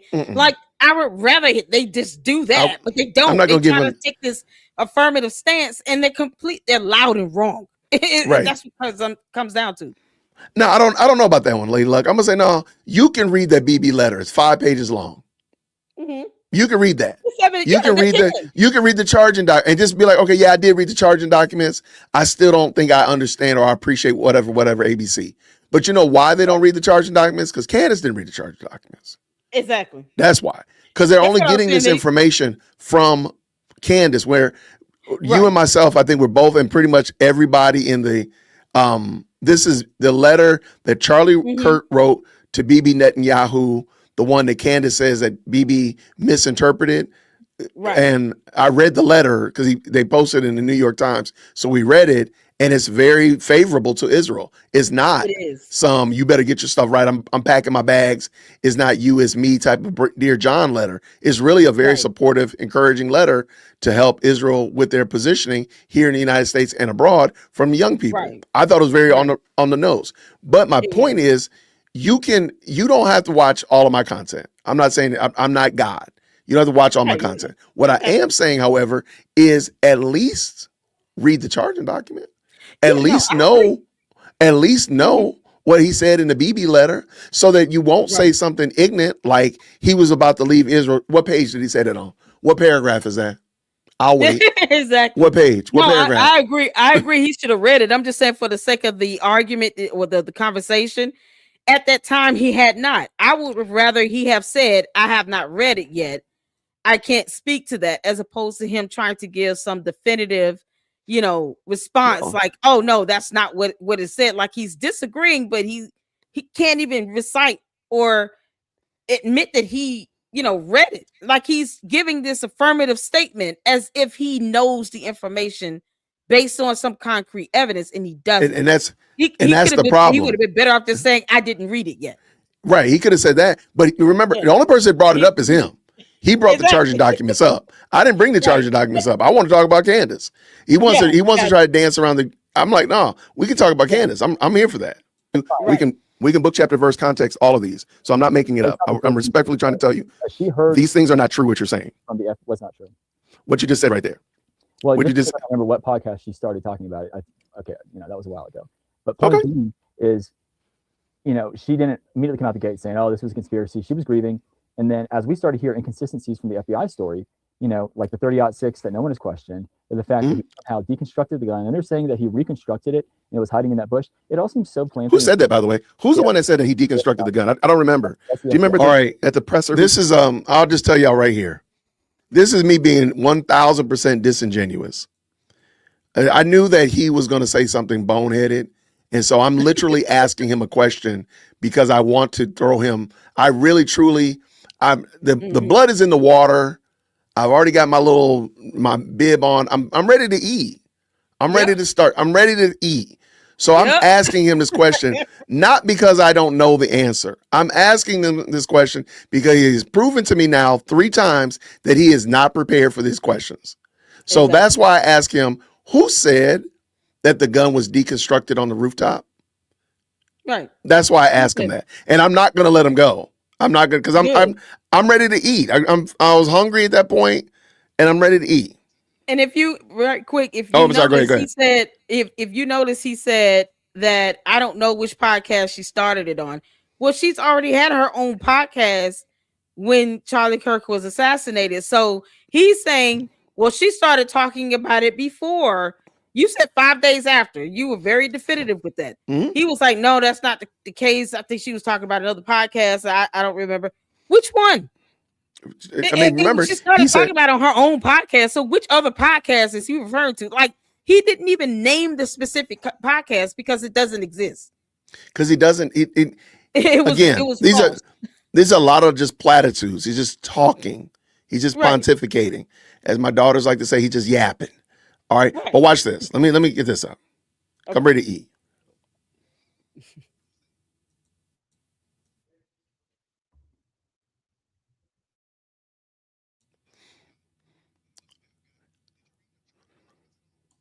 You can't see it.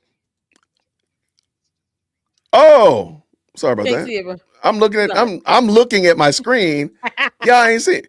You could hear it though, right? No, I couldn't hear it either. So take it Oh back. no. Oh, I'm sorry. I'm just over here cooking. You good. I'm you sorry. Good. I Get thought y'all back to like the looking at beginning. me. You about ready to eat, y'all. Let's get this fried No one's chicken in. question, or the fact that he somehow deconstructed the gun, and they're saying that he reconstructed it and it was hiding in that bush. It all seems so planted. Who said that, by the way? Who's the one that said that he deconstructed the gun? I don't remember. That's the Do you remember FBI. at the presser who said that? No, but that is part of the FBI narrative. Can I tell you? Well, they said he deconstructed the gun. They found a Who's they? The FBI. They found a screwdriver. outside. Do you actually it was the governor of Utah. Oh, okay, so still part of It wasn't the FBI. All right. And it wasn't the FBI. Did you read the charging documents at all? I mean, only from what I've heard on podcasts. Did you? Okay. Oh I would my suggest that God. you read the charging documents. They don't say that he deconstructed the gun. That was the governor who said that. what's the explanation for the fact that like Okay, wait. Okay, wait. Look how he Wait, tried to you switch eating away from that. you eating my leg off whataboutism. here. You eating my leg off over here, Jay Witt. But what about my arm? What about my I know, arm, my right? guy? You eating my leg off. What about my arm? He How said, well, about wait. how about my other leg? You want to get them both at the same time? Oh man. No, Look at me sir. like he trying to hold on. Wait. Well, what about this? No, What about we no? don't do what about isms. So We don't do what about isms. I just told you dumb- didn't read the charger documents. Go read the charger Exactly. documents. The In a moment, I'm going to tell them FBI go do your homework and stop coming over here unprepared. Thank you. The FBI is not spearheading the investigation. The FBI is not to all the Cantifas, the Candy supporters, the cult members. Please hear me, and hear me well. The FBI is not spearheading the investigation of Tyler Robinson. The FBI is not spearheading the investigation. It is the state of Utah. Candace herself has already said this. Why do you all forget that piece of information and immediately go back to something about the feds? We don't care. They're not spearheading the investigation. Because Candace spent so much time talking about Fed slop and the Fed narrative that if she goes back and say it's not the feds, she's going to have to, well, she's never going to actually admit that she's wrong, but she just doesn't want to lose that little bit of support from her sycophants by saying it's not the feds, it's, Utah, or it's the Utah PD or whatever like that. She doesn't want to do that. She wants to keep, that's why she'll just stop talking about it. Like she doesn't mention it. She just won't. That's why I took FBI off of our Candy Rock Bingo board, because she stopped talking about the FBI. Exactly. All right, let's keep it going. Let's go. Every single gun expert has said that's not a 30-06. The FBI seems to be putting out some weird false narratives about the gun. Let's talk about the 30-06, because I think this is going to be very interesting. Do you realize that Candace has stopped talking about the 30-06? She was going hard in the paint. No, I'm going to explain to you why. Sure. I'll explain to you why. She was going hard in the paint about the 30-06. Are you a gun person at all? No, but I mean, it was just everybody online that is a gun person. That's fine. I would highly recommend and suggest just take a little bit of time and just look at a 30-06, the actual gun. Do you know the different caliber of bullets that gun can produce? No. Is it only one or several different kinds? I should have said grain of bullet. I should have said grain. Yeah. It's grain. I got you. It's not caliber. I should have said grain. No. Yeah. It can shoot several different kinds. Okay. Now, if you know that the gun came from his grandfather, it kind of makes sense that this gun is not meant to take down a moose or a bear. And you can use projectiles that are very simple, that will take out a coyote, that'll take out a fox. Not leave an exit. Not leave an exit wound, because they're not meant to go through the thing, because they don't want to take out what's behind it. So the reason I brought up that Candace doesn't talk about it anymore, because they told her what caliber of bullet it was when Erica came to speak to her. So now I haven't looked that up recently. So you can I would just encourage you. I would just encourage you. Yeah, I'll look because rather than say that somebody is wrong or obsessed, or of course the usual Zionist Jew 7,000 shekels, maybe just look at it, because it would be beneficial. And I'm not saying that you got to come where I am. You can still believe and hear what I'm not. Don't hear what I didn't say. I didn't say that asking questions is bad. Okay. And I've said this ad nauseum on my channel.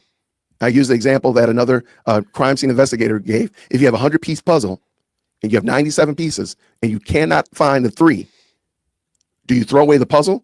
Do you say that the puzzle's not done? Or do you deny what the picture is showing you because you don't have the 3 pieces? Or are you comfortable with the fact that, you know what, I got 97. I still, these 3 are really bothering me. But boy, I know what the picture is. It's a train. I know what my picture is. It's an orchard. Yeah, which one do you do? So let's address you're kind of stepping back, making a broader point, and I get it. Okay, no problem. And I think it can make sense in some situations. Now, I haven't followed up on the whole gun evidence issue in a while. So one of the things I noticed, and I talked to somebody. This is ridiculous. I talked to somebody after it, and I don't want to butcher it up, but I'm just going to give like a highbrow understanding, because he gave me it is a theory, and it is called. Is it the basal theory? Is basically you have an idea, but based upon new information, you move that idea around based upon new information. Okay. Right. So a perfect example would be a basketball player standing at half court on a regulation basketball court, if he is going to shoot the ball, is there a high probability he's going to hit the goal or a low probability he's going to hit the goal? If he's standing At half court, he's at half court and shoots the ball, is a high probability he's going to make it or a low probability? lower. If he's Okay. at half court, lower. It's a low. Okay. Now, Yeah. if I give you some more information, that might change your thought, right? It depends on that information Well, being factually based, okay. but yeah. it Yeah. could. Okay. So if I said the basketball player was Steph Curry, that would probably might change raise your it up thought. that would There we raise up go. the Right. stake, 'cause So- he's more trained at it. Yep. There we Okay. go. And if I said the first time, if I said it was me, I'm the basketball player, y'all say, oh no, y'all would be right in betting against me, right? And you would be money earned. You know it. Bet against Jason. You know you're gonna make your money. But if Steph Curry was there, you're gonna be like, Yeah. I don't I'm know. gonna bet on Steph Curry because I'm gonna bet on Curry, right? He's got it down fact. He knows what There he's we go. doing. There we go. And so, but based upon that information, right? Right. So exactly. new information changed where you were. A moment ago, you said it was a 50-50 chance. Mhm. Once I said it was me, you was like, oh man, it's a 100% chance he gonna miss it. But once I said Steph Curry, you're like, I don't know, man. It might be 60-40. I'm about 92% up Right. there. You know, he could I'm gonna probably put pick that 92 up. cent on this and put 8 cent against him. Because we Right. know, and if I put him at the 3-point line, you just know is money Right. earned. You know that based upon new information. Candace's people, when they get new information, they just completely just ignore it. They act like new information doesn't change what's going on. Right. So if I said, if they said there was no exit wound, so it had to be this type of bullet. Well, wait, there's other types of bullets that gun can shoot. Oh, huh. Yeah. Okay. Oh, so you mean it like, because I've seen videos of people hunting coyotes in their sheep pastures, stuff like that. They don't want it to hit the sheep behind them, so the bullet doesn't. That doesn't make sense. Right. Based upon new information, I have to change my original assumption. Right. And here's the thing. I'm sorry. Go ahead. No, I'm just saying, Cantifa just can't seem to do that. Go ahead. They can't. And here's the thing: the new information has to feed into her narrative. It even can if only she go that knows direction. it can Yes. only go in the direction of where if it's making the point I'm making, fine. If it doesn't fall in line with what I want to say, what I want people to take from that, I don't care about it. Her putting it out there, prime example, her putting it out there herself after having the meeting with Erica Kirk that the FBI is not spearheading the investigation. I never said they're not offering support. I said they're not leading it. There's a difference. And when I speak, I'm very specific with my terminology that Lexus can tell you. So when she came out and said that, her cult base still did not, they still did not take heed to that. It's as if they dismissed it because it's not what she had been feeding them for 3 months since September 10th. So if it doesn't feed along the narrative, even if she says it, she sees that it doesn't work. So with this new information, unless she's creating a whole new storyline like she tried to do on Friday, whole new storyline coming out of nowhere. It's a repeat of how we got here with Mitch Snow. Let me read this letter that came from this person. I'm not giving their name, blah, blah, blah. Whole new storyline now. Unless Sounds it's very where familiar. she's Very pivoting, hardcore pivot. That new information that could possibly debunk what she's saying that will cause her to have to say, oh, I was wrong. Or I got this wrong. Or let me correct this. Or you know what? It doesn't feed along where I'm going, but here's the information that's factually based.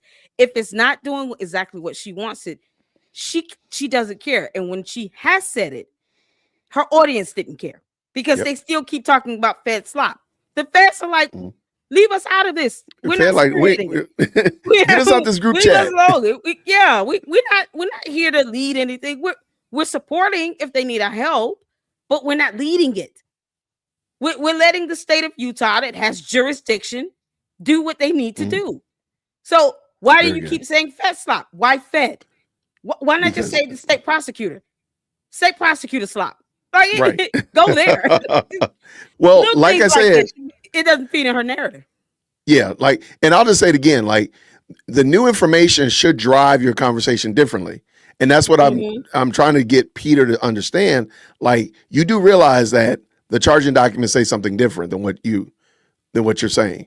But that isn't even like new information. That's information that's been there. You just didn't choose to educate yourself and be aware of it. So you came in here ill prepared, and that's why we're eating your leg off now. Yeah, I'm about to go for your torso. Like, that's emotional blackmail That's that Charlie Kirk would have been against. Because can we just look at the facts? The facts is USA, Mikey McCoy, as soon as Charlie got hit, walks away, keeps walking, never ducks or looks. Is there an active shooter? I mean, it's just, there's so many weird things. And then when you look at the financial motive, that they've now taken over this company of their supposed best friend, and they're reaping in even more money than TPS USA was reaping in under Charlie, $250 million in the past 6 months. So clearly, Charlie was an impediment to the money they were receiving. And to me, the motive and the way they acted so weird, and some inconsistencies, at least in the FBI narrative, make me very suspicious and think it probably was an cover up. I got you. And I there's a lot of weird things, man. And just to call say people, oh, well, you can't. Let me bring up one other quick thing. Man, people don't like this, but run through words. Right. He just speed running through memes. He's just going through memes. And I know some people didn't like that part. I just let him talk. And I'm working on it because, one, I know that you don't actually have new content. You're not bringing a challenge. You're not saying, hey, on this page, you're not bringing research. You didn't do any homework. You're just speaking from platitudes. And I want you to just keep talking because you've already put yourself in the trick bag. You're already in there. You're comfy and cozy in the trick bag. All I'm going to do is cinch it up, tie it up, and throw it in the ocean. Because, like, you put yourself in this position. Right. Like, the fact that you did not read the charging documents, you're not familiar with the BB letter, you're not familiar with the times and instances that Candace has lied. Exactly. To me, then you walked in there ill prepared. Right. And here's the thing: if for nothing else, I would let him get it out just so I can say if he tries to repeat himself, okay, now you're repeating yourself. You've already said this, but you're still wrong.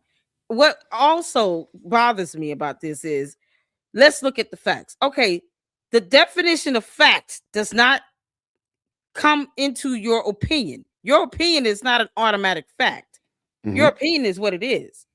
So a fact has to be supported by some level of evidence or documentation or proof or evidence, something. Otherwise, that's just saying I'm suspicious of it and then saying, oh, well, that's considered to be a fact. That's not what a fact is defined to be. So when he says it's a fact they walked off, that doesn't prove intent. That is not evidence to support the intent or what was the true reason as to why they walked away. How does that have any implication to do with them being guilty of having any role in the assassination of Charlie Kirk? Simply because they walked up, people ran out from the field because they heard a gunshot. So is everybody there, all 3,000 people there must be just as guilty, right? Well, I didn't bring this up, but just think about it. Okay, 3,000 people ran, right? Or the people filed out of there quickly, right? Mike McCoy did what he did, but what did the security team do? They jumped over to cover Charlie Kirk. Why did they do that? To protect him from any future potential firing. Got you. That's what they trained to do. Yeah, that's what they trained to do. So is that too much? So if that's not weird, that the security team did that, because we never saw them training. Hold on. Go ahead and talk. I got to sneeze. So while Deacon is sneezing, I would, let's recap for a second. So Peter just said, let's look at the facts. Mikey McCoy took a call as soon as Charlie Kirk was shot.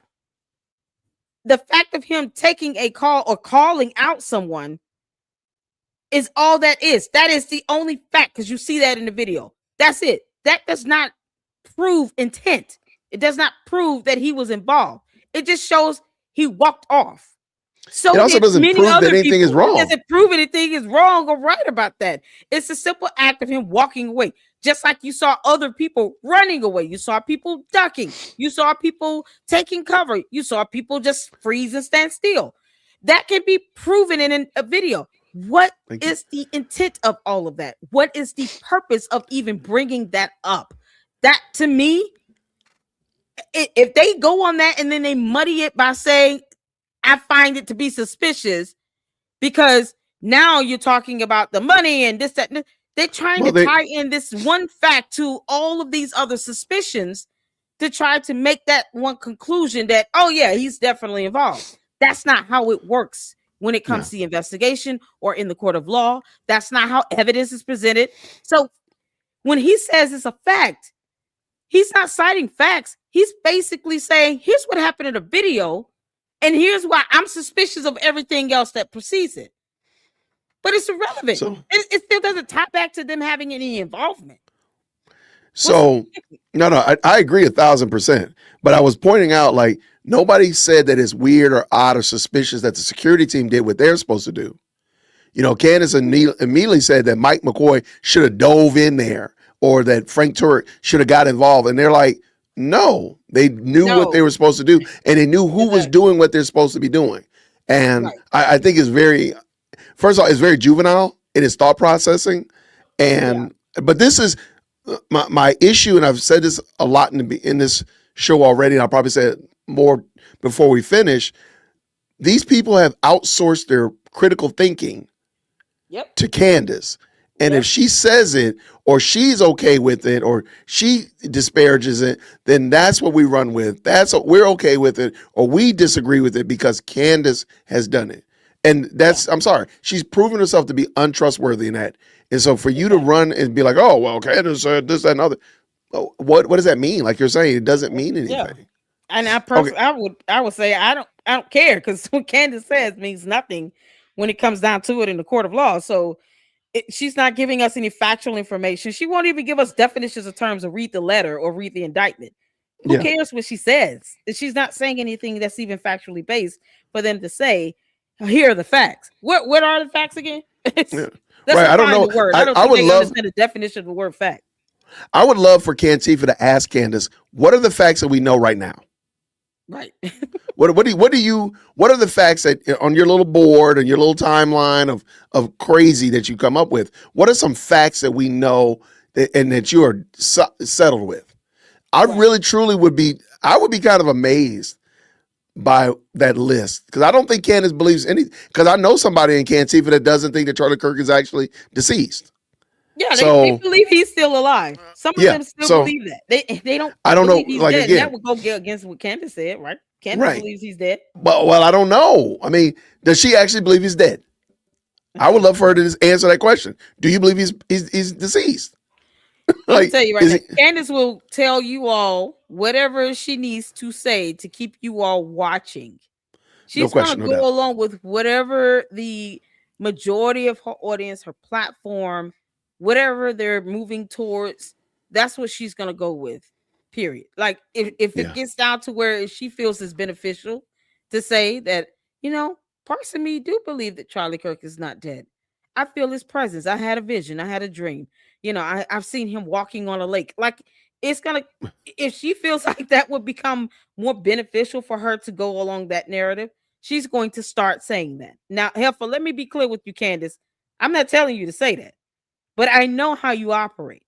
And I know if you feel there's some sort of incentive, you're going to start doing it because you're not using your own brain either. Your audience controls you. Yeah. So let's get down. Let's keep it rolling. And I'll let you respond. And then it's always the responses from Erica Kirk and TPS USA is just like, you're bad people. Erica Kirk literally goes, and Candace tried to hold off of criticizing her for a long time because I think she felt weird about that. It was like, this is a weird widow. But after a while, she started acting so weird. Let me finish and I'll let you respond for sure. And then one thing she said, she's like, well, if you criticize TPOSA, you're criticizing family. And then the same family, she fired 40 of them all of a sudden, even though in that leaked phone call, she promises not to fire anybody. And for what reason, though? For what reason? Due to financial reasons. Due to financial reasons, right? So that doesn't mean if you do a piss poor job that you got to stay. It doesn't mean it just says that we're not going to fire you because we don't have the money. I just want to be honest. I just want to point that out. So before you go, I just want to point this out. All right, I don't feel like I should have did this part. To be honest with you, this was not my best because I don't think I explained. I'm not a gunsmith at all. I'm not the best with with gun terminology. I feel like I muddled this up, and this video isn't the best video either. I was looking while he was talking to pull one up because there is one that explains the 30-06 really well. I just couldn't find it in the fly, so I'm gonna go ahead and eat the crow while I'm eating this guy's leg. But I'm just letting you know, I just don't think I was being. This is not my best moment right here. Well, to be honest with you, I mean, he didn't really take anything you said and think about it. You know, he's not using critical skills. So, well, that is true too. Honestly, so you know, he probably didn't know that I did a bad job explaining this. He doesn't. He wouldn't know the difference. All right, let's keep dancing. Okay. So these are the different, and we're gonna watch this quick clip real quick. These are the different type of projectiles that can come out of a 30-06.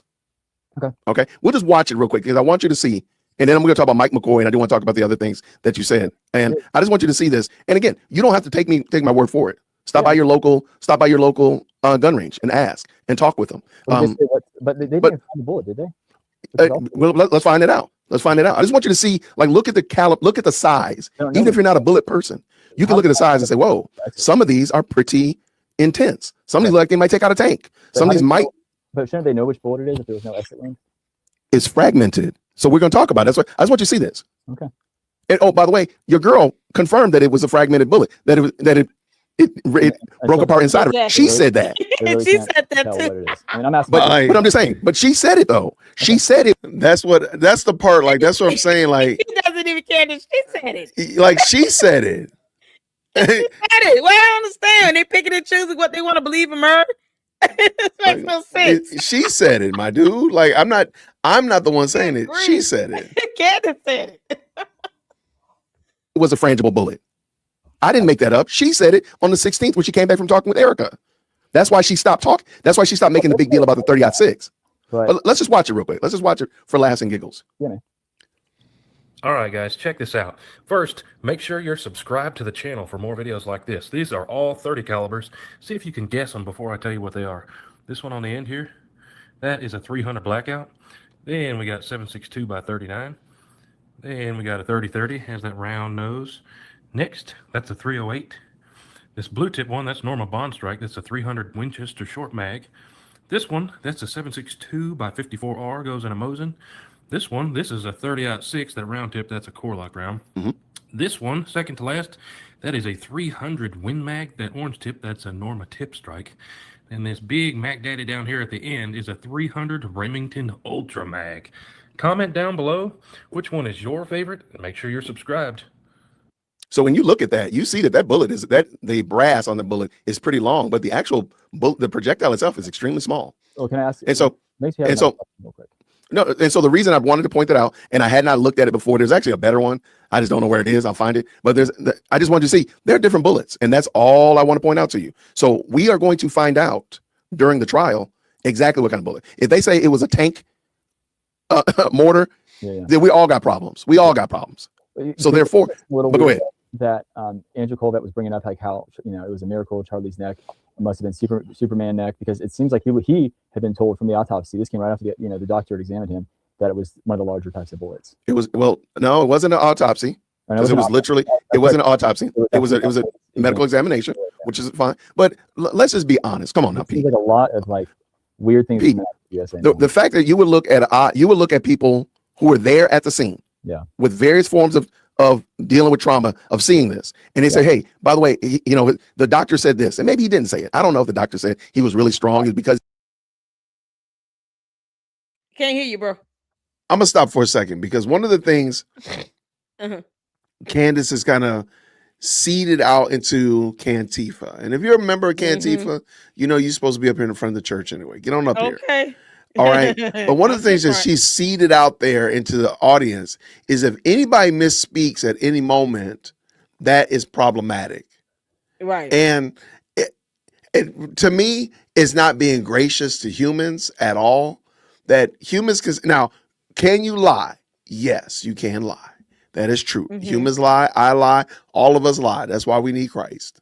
However, there are instances where we might misspeak. We might say something in hyperbole. We might overstate something well beyond what it really was, right? And I think that's being understanding and fair. And somebody says something like, you know what? Okay, fine. the whole Superman neck thing, to me, I really hope that comes back and haunts It's a Candace. point of Personally, yes. I despise that because, ma'am, like It's a you're going point of above and phrase. beyond. You're going above and beyond. Exactly. And Exactly. and the fact that he brings it up is just kind of, again, you're not demonstrating any kind of graciousness or any kind of just respect in the fact that, sure, you misspoke. I'll give you that. You shouldn't have said that. Okay, fine. But she makes it a sticking point. And I was thinking about it today. I said, you know what? Candace must have been a horrible, horrible student to have in class Oh because yes. she zeroes in on the most ancillary thing and she won't leave it Mhm. alone. I said, I could hear Candace saying, well, Miss Bumblebee, why do we drive in parkways and park in driveways? I could see her giving her teacher fits in second grade about that. Mhm. Yeah. Ma'am, that's just the way they name it. But why did they name it that? Because they do. But why? I can see her just literally That's what she said. just She being does on stuck, our show being Friday. stuck on that, right? Being stuck on something like we drive in parkways and we park in driveways. I can see her like Uh-huh. really losing her mind about that. And like, Yep. ma'am, let it go. It's okay. I don't It's it, understand why they named yeah. it that, but go ahead. No, I was gonna say I think the idea of a euphemism or a point of phrase is not Gosh, it's something that lost on Candace her. Yeah, registers is, and she wants to point them to be a liar so bad she will just kind of deny the aspect of it being a euphemism or a point of phrase or just a yeah, point of expression, and she'll sit here and say, well, this is literally what they said and it is literally not true. We can speak in literal too when it comes to Candace, but see, when we do that, her cult then get upset because they know that there's no evidence or documentation or facts to support what she says literally. right. And it comes down to, once again, I don't I don't care what Andrew Covid said about him having a Superman neck. It's irrelevant because that is not going to fly in court. It's not No, going to be something that the jury is going to consider when they're reviewing the evidence. Who cares about a euphemism? Who cares? The only person that cares about that is Candace, only because she's twisting it up to try to give this appearance that they lied about something. They gave us listen, something that is not factually correct. got you. Who has a Superman neck? Just, And maybe a Loki Man of Steel. Who has a Superman neck? Seriously. I don't know, but and I think I asked him this. I believe I do. What does that mean? Like, okay, fine. Andrew Covet lied. The doctor did not say that he had super strong bones and he was really healthy. And Andrew Covet lied. He just outright, unequivocally lied. The whole thing. Yeah, how dare What he does that say mean? that But somebody's what does Superman? that mean though? Okay, fine. I'm gonna give you Right. what you say. But what is the punchline? What's the Exactly. upshot of that?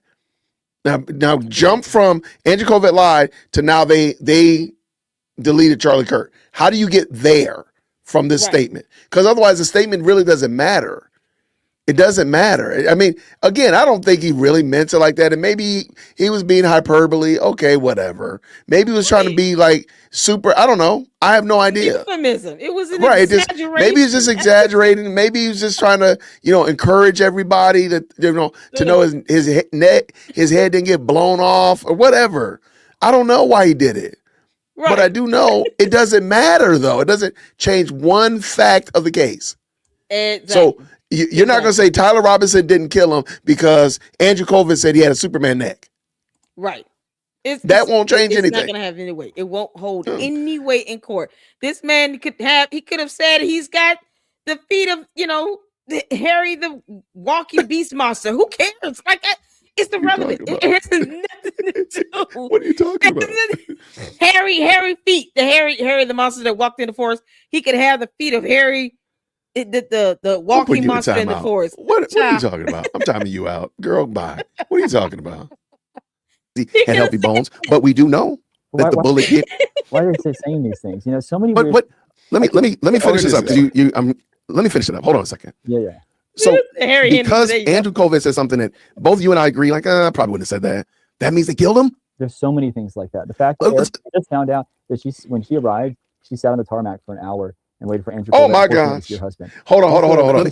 Please tell me what the problem. I'm gonna tell y'all something really funny. Harry I'm gonna tell y'all Henderson, that's something. what I'm saying. I'm gonna tell y'all something really funny. Okay. If you follow my channel, you know what I'm about to say. Okay, here's the question. Okay. Lady Dear Woke Christian is currently where? Right at this very moment in the chat. Tell me exactly where my wife is. They know. They know where my wife is. Sitting in the What? Wait.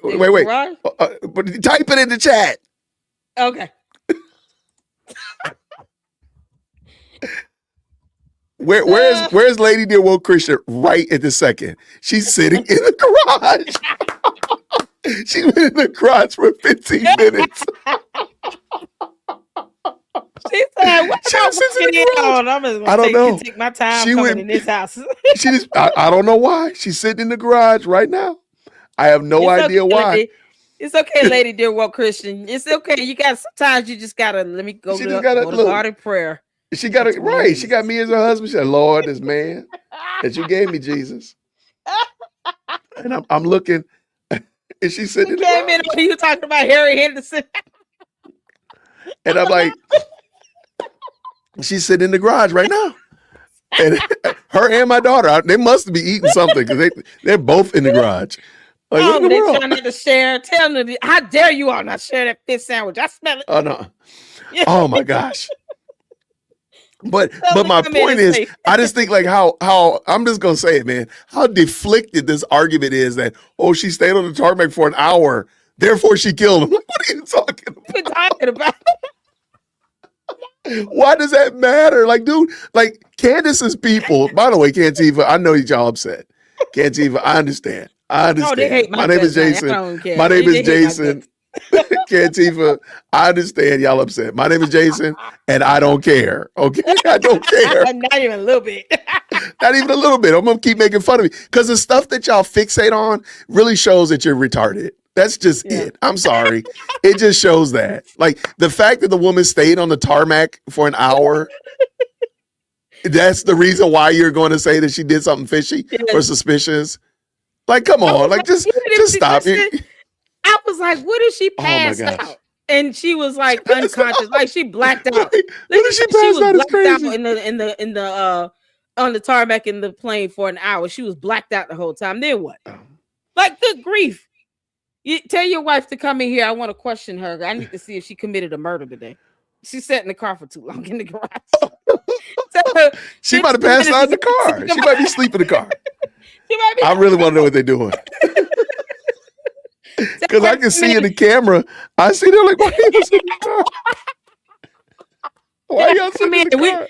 We're getting suspicious. We're wondering if it's a murder that's occurred. We don't have time. She got a murk going on, and we need to know what's happening. I can turn on the microphone and talk to her and be like, what are y'all doing out there? But they have to like be paying attention. Like, what are y'all doing out there? I'm not gonna do.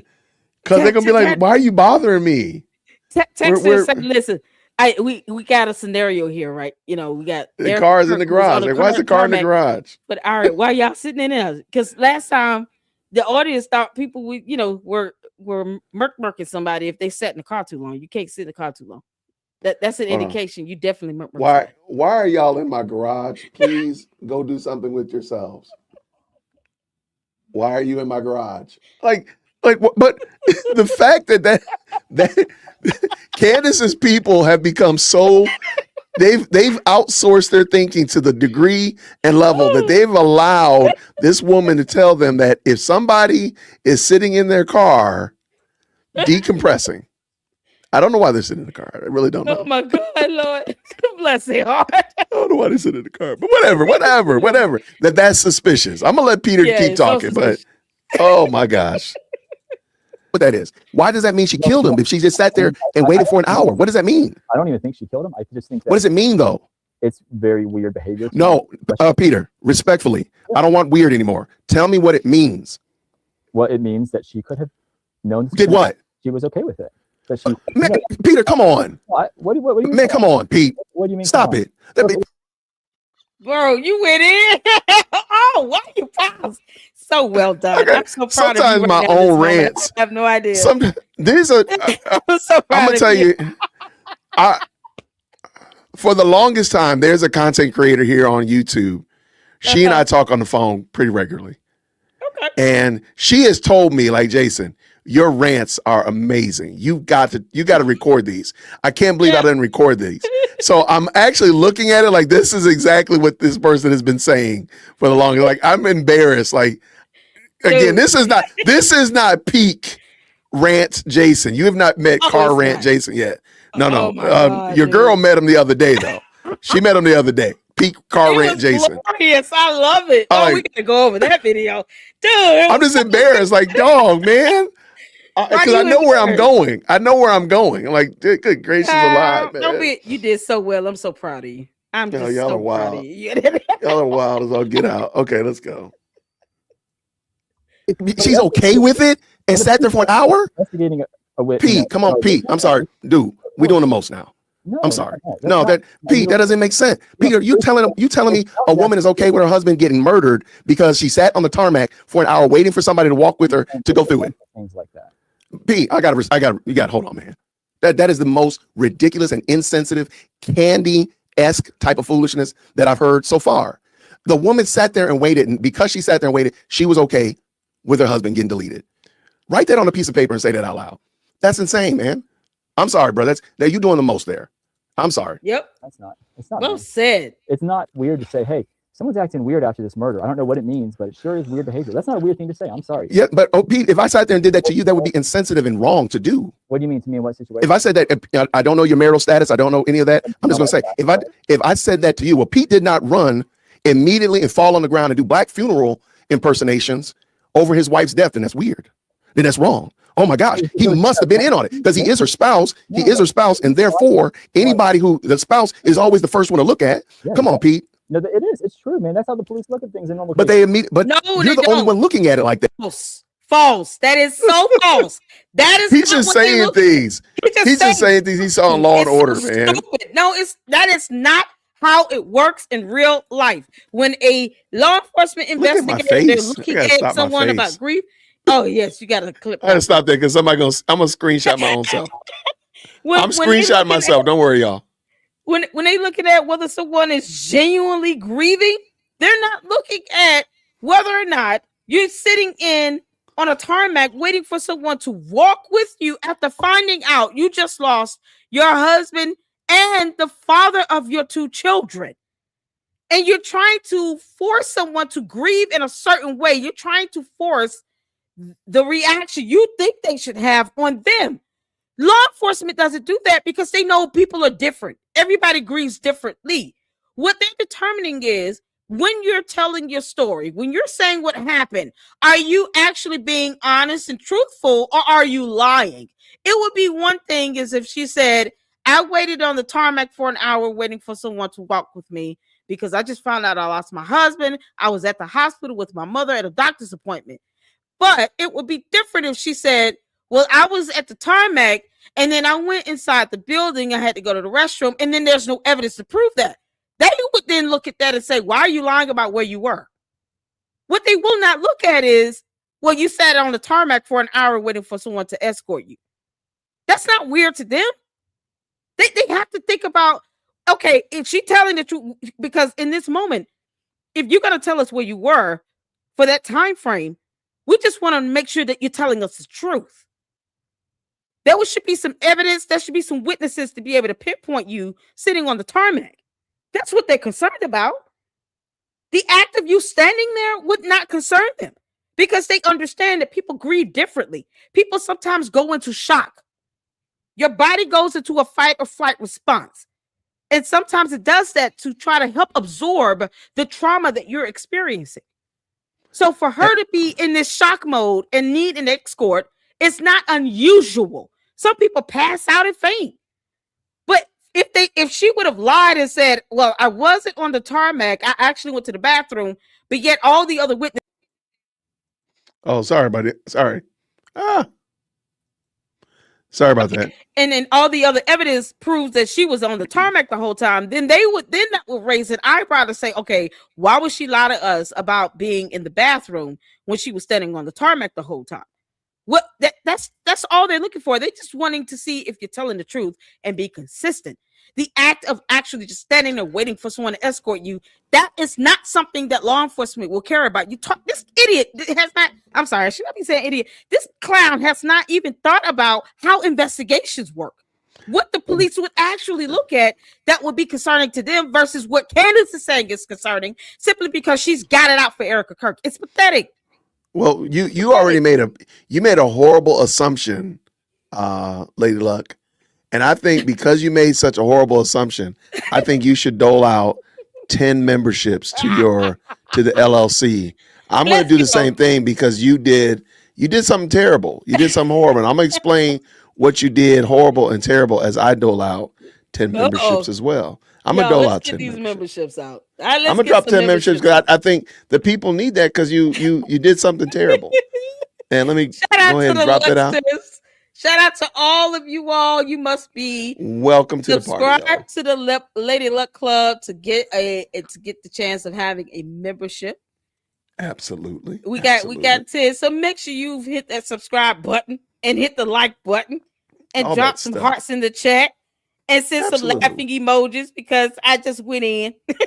You wild. You can kick rocks, Candace. Kick rocks, girl. You can't make this stuff up. You made a terrible mistake. You said that Cantifa hasn't thought about it. And I've already told you that they don't think. They've outsourced all of their critical thinking to Candace. So we don't worry about, they don't have enough bandwidth. They don't have enough minutes on their flip phones to do that thing called thinking. So they put it out to Candace. Candace, think for me. And then I will take whatever you think I should think. So yeah, that was it. So shout out. Man. So you can't make that assumption. Let me clarify this. Since they don't think, they just kind of have this hive mentality where they just go on whatever she says. The idea that Candace, wants her to react the way that she feels she should be reacting is absolutely not of law enforcement's concern whatsoever. They don't care what Candace Owens says, thinks, or feels. They do not investigate based on some gossip columnist, bloggers, podcast. They don't care. She can roam the earth into another oblivion and alternate reality. It will not bother them. They will not lose sleep sitting on the tarmac for an hour. Somehow now you're involved in your spouse's murder. What are you talking about? He said she was okay with it because of that, which is crazy work. She okay with? Oh my God. She okay with it because she sat on the tarmac for an hour. She was okay with it. Okay. It's an insult. Okay. It's such an insult, man. Yeah. All right. And by the way, somebody's out of the garage. The police are not looking at Erica. You are. They're controlled by the government, man. Like if you think the government when then there's no hope at all. Then there's nothing that we can get justice at all. If every answer is controlled by the government, which is ultimately controlled by a sliver of land in the Middle East, then there's no argument we're having. Like when there's almost billions of dollars at stake, these conspiracies don't come up. OpenAI, the guy who started OpenAI, probably killed one of his engineers who was a whistleblower. There's a conspiracy around that too. You don't think there's conspiracies when there's hundreds of millions of dollars at stake? That's not a crazy thing to think. It's not. And if you want to force that narrative, I just think half America is like, no. I think it easily. I disagree with you. Well, I disagree with you wholeheartedly. No, I don't think that people are seeing it like that, and they're seeing you as not only being insensitive, but also like, dude. And by the way, you've never heard me say that one cannot critique. But you're TPUSA. I'm sorry. They're sitting in the car. It's warm. Critiquing is different. Critiquing is me saying Pete is sitting in a room with a blue and red mats behind him with a cement wall behind him. I don't know if I really like that wall. He probably should have painted it a different color. That's a critique. It wasn't camera ready. Okay. Go ahead. Okay, so here's where definitions of terms matter because you're breaking down the difference between a critique and an allegation. And this is why it's so difficult to have a debate with someone who won't read basic definitions of terms because he's sitting here trying to compute an allegation to a critique and blending them all in one, and it's not. That's the problem here. It's just a basic understanding, fundamental understanding of terms so that you can have an arguable point. It makes it very difficult. He's literally just copy and pasting everything that Candace says. He's not comprehending what the words mean. He's not thinking about the logic of it. Is it based upon the finding of fact, law, or evidence? Is he's just copy and paste? But see, again, Man. Lady Luck, you You can't got the keep doing this. patience You of a can't keep turtle. doing this. You can't keep doing this. Let me not say think. I'm sorry. Right, because they're not thinking. They're literally outsourced it all. It's kind of like Lord. manufacturing in the United States. I mean, a lot of manufacturing is not done in the United States. We're trying to get it back in. We're trying to make thinking great again, right? But we're trying to make manufacturing in the United States great again. These people are not thinking like that. That is a very great observation that you make. But please understand, these people are not able to handle that. And they don't think. And I am insulting Cantifa. My name is Jason, dearwokec@gmail.com. And you can email management. You can be the next one. Okay. You can be the next one. But the problem is that they're not willing. They're not even willing to think. Nope. They're not willing Not to at all. sit there and noodle this out and kind of play around like, okay, wait, what does that mean? What does being on the tarmac mean? It doesn't mean It's just anything. like, wow. It's an doesn't at observation. all. And then Right, you try to say that law enforcement, the police would consider. No, they don't. No, they don't. If you don't They understand really the don't. definition of the word, critique, I highly doubt you understand how law enforcement conducts investigations, especially when they're thinking about a suspect and they're looking at the spouse as a suspect. No, you don't understand that. Like, all right. I'm No. sorry. I had to All right, let's get back at it. Let's get back at it. Let's go. All right. All right, let's get this dance rolling. No, bro, you okay? Yeah. You all good with me, man? But that's a critique. Me saying that Peter is a bad person, he probably deleted his grandfather for an inheritance because he has a white baseball cap on and a gray hoodie. That's not a critique. That is making an indictment against people, People acting suspicious when there's such as give me a suspicious that everybody else that wow me with a suspicious. All right, let me give you a completely different criminal case. The Menendez brothers, right? You know why the police were looking into them? Because there was financial motive. Oh, they killed their parents. They're grieving. How dare you? You know why? What is he talking about? He's gonna bring in the Menendez brothers. Was that in California? Back in the he's gonna bring in the 30, 40 Menendez years brothers. ago? I don't remember, but he's gonna bring in the Menendez brothers and why the police looked at the Menendez brothers. To look at them. No, the police were like, these guys aren't acting grieving at all. It's weird. It's not insane, logical conclusion to draw. If someone's acting weird and there's a financial motive at place, it doesn't mean we know Erica had involvement in it, but it's certainly not crazy to say. And for you to try to make me But the sound police are not making the same assumption that you're making. well, for one, we don't exactly know what's going on in the investigation. But they What do you not know? Oh, The Lord have mercy. See? Oh God. You don't know because you haven't even read the indictment. That's a great point. So You didn't read the basic charging fundamental documents. information you don't know because you haven't even read the indictment. So of course you don't know. Like he's that's the one thing we agreed on. He doesn't know what's going on with the investigation, but he doesn't know because he's read nothing. And all they getting is some understanding. He's not even reading basic information. That's the problem. And then he's trying to sit here and tell us what the definition of grieving is, as if we're all supposed to grieve the same way. I don't even think. Does he not realize that this Menendez case has nothing to do with the assassination of Charlie Kirk?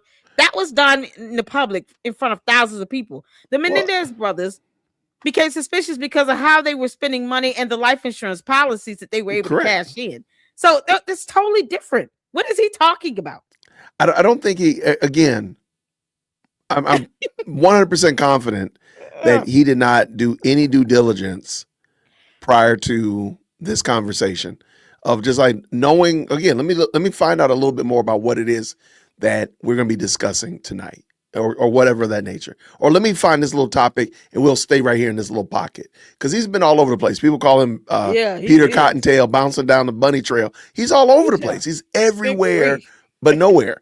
And I think the bigger problem is I think he is a great snapshot of Cantifa's thinking. Yeah. Like this is how they think. Yeah. And I'll just throw this out. What about the tarmac? What about this and other? And somebody said it like that's crazy work to think that for you to say that Charlie Kirk was better. He was more valuable. Here you go, right? Believing Charlie Kirk was worth more dead is wild, Peter. Like that's crazy work. Exactly. Like exactly. Most of us here in the best live chat on the internet are able to say that this doesn't make any sense.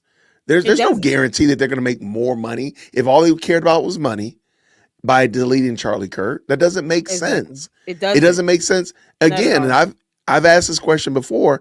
If the little sliver of land in the Middle East, the size of New Jersey, is involved in it, why is Candace Owens still running around? Wouldn't it have made more sense for them to put her or Tucker Carlson out of the picture than to take Charlie Kirk out of the picture? Exactly. Like nobody else. Again, like it doesn't make sense. So maybe just maybe what you're saying doesn't make sense because it's deflected. Yep. And in a he's smooth trying to brain. bring in this false equivalency of a separate case that has nothing to do with this. I mean, the way the parents were taken out in that matter with the Menendez is not even the same as how it happened with Charlie Kirk. I don't even see any similarities between the two cases. So why bring that one up? I have no idea. Oh, all right, let's finish this up. Let's finish this. Okay. And they found their guy and were very, just locked in on that one guy. They didn't question anybody else, man. They clearly didn't do a full investigation. Okay, I got you. So give me the wow of this case. Not saying she did it. Well, I don't know. I don't know what you are saying. If you're not saying she did it, and you keep saying you're not saying she did it, but then you proceeded to come up with a story of what happened. I can't do that. I'm an outsider. I can judge someone's behavior and say that's suspicious and weird. I'm allowed to do that. I'm a human being. I can recognize the way humans act. And half of America, I text my friends, even that barely know about this, and you obviously see the kind of views Candace is getting. They're like, the way she's acting is super sus. It doesn't mean she did it. Maybe the way Candace is acting or the way Eric is acting? The way Erica and TPUS. So can we do the same thing with Candace and say Candace is acting suspect? Sure. Because Candace, now we do know that Candace had an economic motive for Charlie Kirk to get out of that contract. Yep. Wait, say again. Candace had an economic motive to get out of that contract. Oh, now he can't hear. I think if she cared about that contract, she wouldn't have spoken up at all because that's clearly going to cost her money. But she had a motive. She wanted to see him delete it. It doesn't appel to get out of the contract. How do you? But you just said they had to have an economic motive. Are you saying there had to be a value to the economic motive? I just told you one. Tell me why my motive is wrong. Well, if you want to think that, that's fine. I think.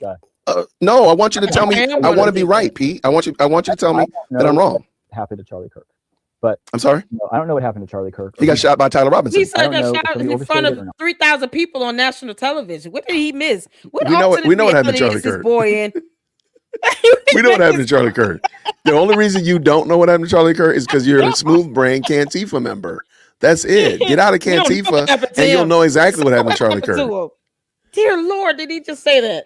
We don't know what happened to him, as if he hasn't seen a video of what happened to him. If you're gonna go into an alternate reality, take your body with you. I say this to Candace all the time. If you're gonna leave this earth and go to some alternate reality, if your mind is gone, because she's lost her mind a long time ago, you're gonna lose your mind and go to an alternate reality. Take your body with you. Just do us the favor, take your body with you and your cult members. We can't take this. This is crazy. That's my point. Tyler Robinson did. Well, we don't know that it was just a single person. Tyler Robinson, the guy at Walmart and the guy at Quick Trip that sold him his gas. Okay. Those guys are in on it too, but Tyler Robinson did it. You want to say that? I'm saying that Candace Owens paid Tyler Robinson to do it. They acted. I mean, just Candace Owens paid Tyler Robinson to do it. Prove me wrong. They had a lot of conflicting stories, man, about what happened when they were there that day. I mean, first they were like talking about, Mikey McCoy called Erica when he was with Blake, but then like you can see from the camera that he had walked clear far away, so far he couldn't even see the car Charlie was loaded up in. That's very suspicious. Not proving behavior. You wrong. I'm not saying you know what else is suspicious? Sure. You know what else is suspicious, Peter? That you have not told me how. Candace Owens paid Tyler Robinson to have Charlie Kirk killed. That's what I'm saying. You keep saying things are weird. I'm going to say this is weird. Okay. Prove me wrong. I can't prove me wrong. Then, sir, then your points are pointless. I can't prove what you're saying either. No, you don't. And you can't prove just because you say Mikey not saying something or Mikey not doing something is weird. You can't get away with that. Had a motive to kill Charlie. You're just saying that. Candace had a motive to kill Charlie.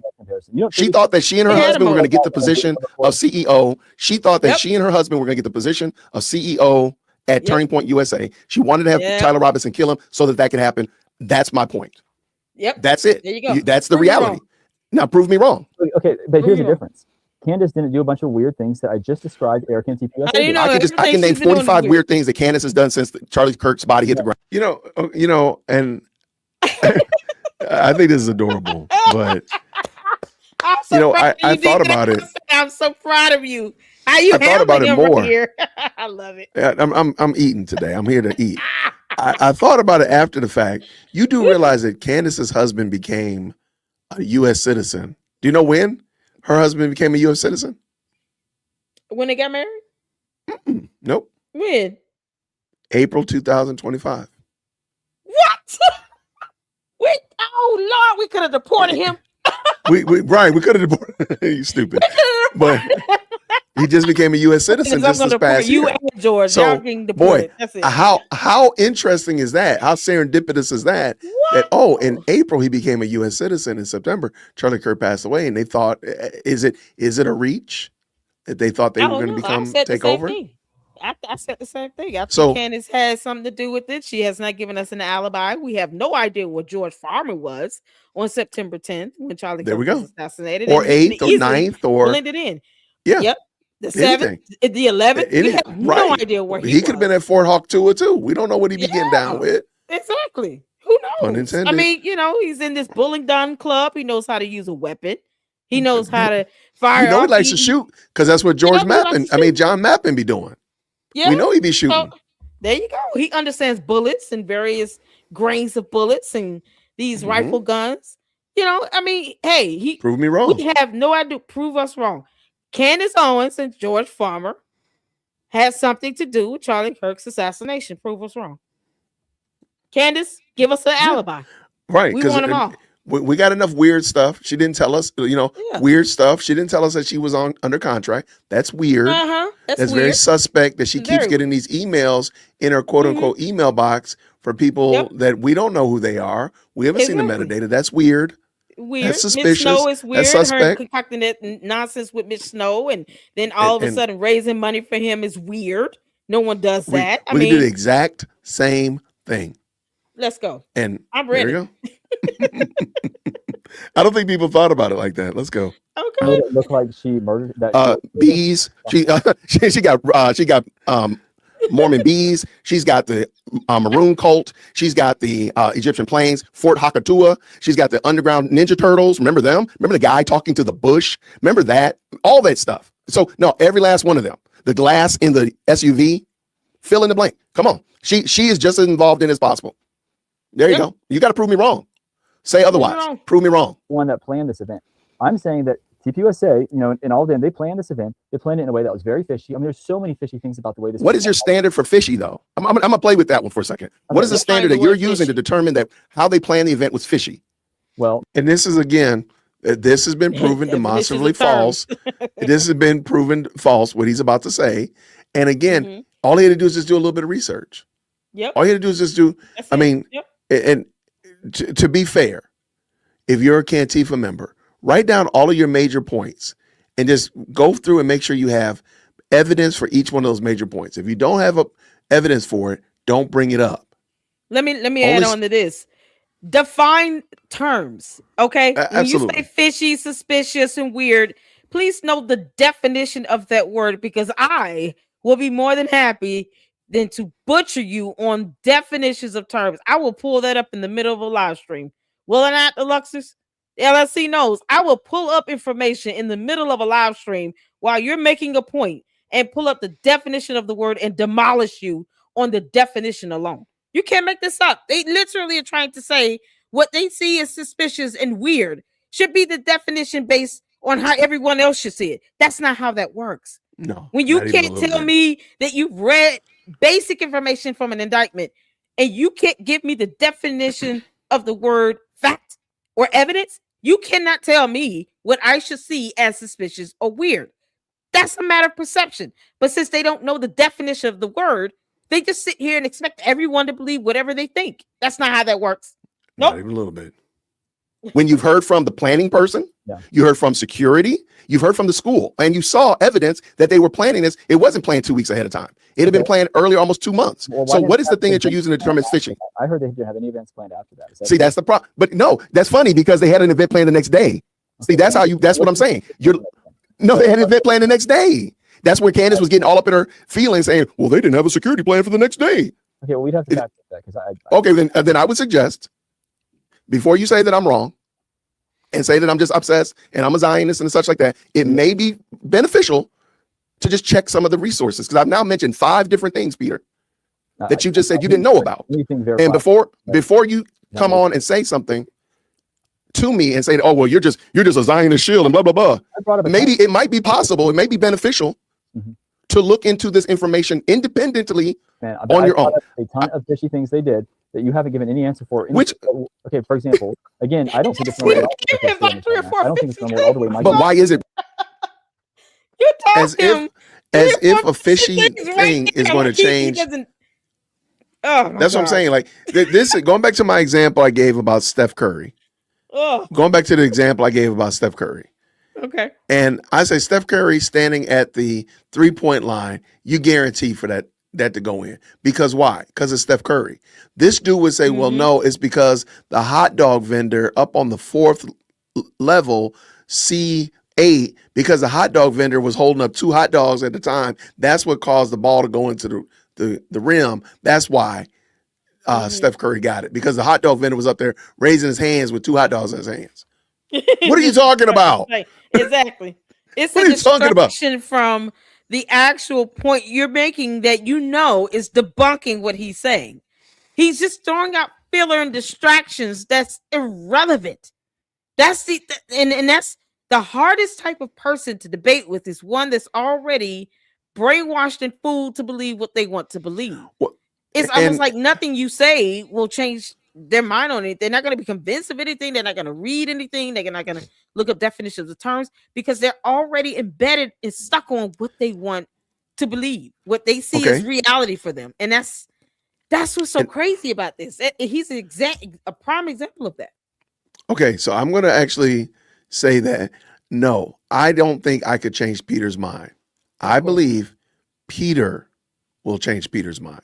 That's why I wanted him to be able to talk. And I tried my best not to even interrupt him. And it's like, he was saying some deflected stuff. But I'm going to let you keep being deflected.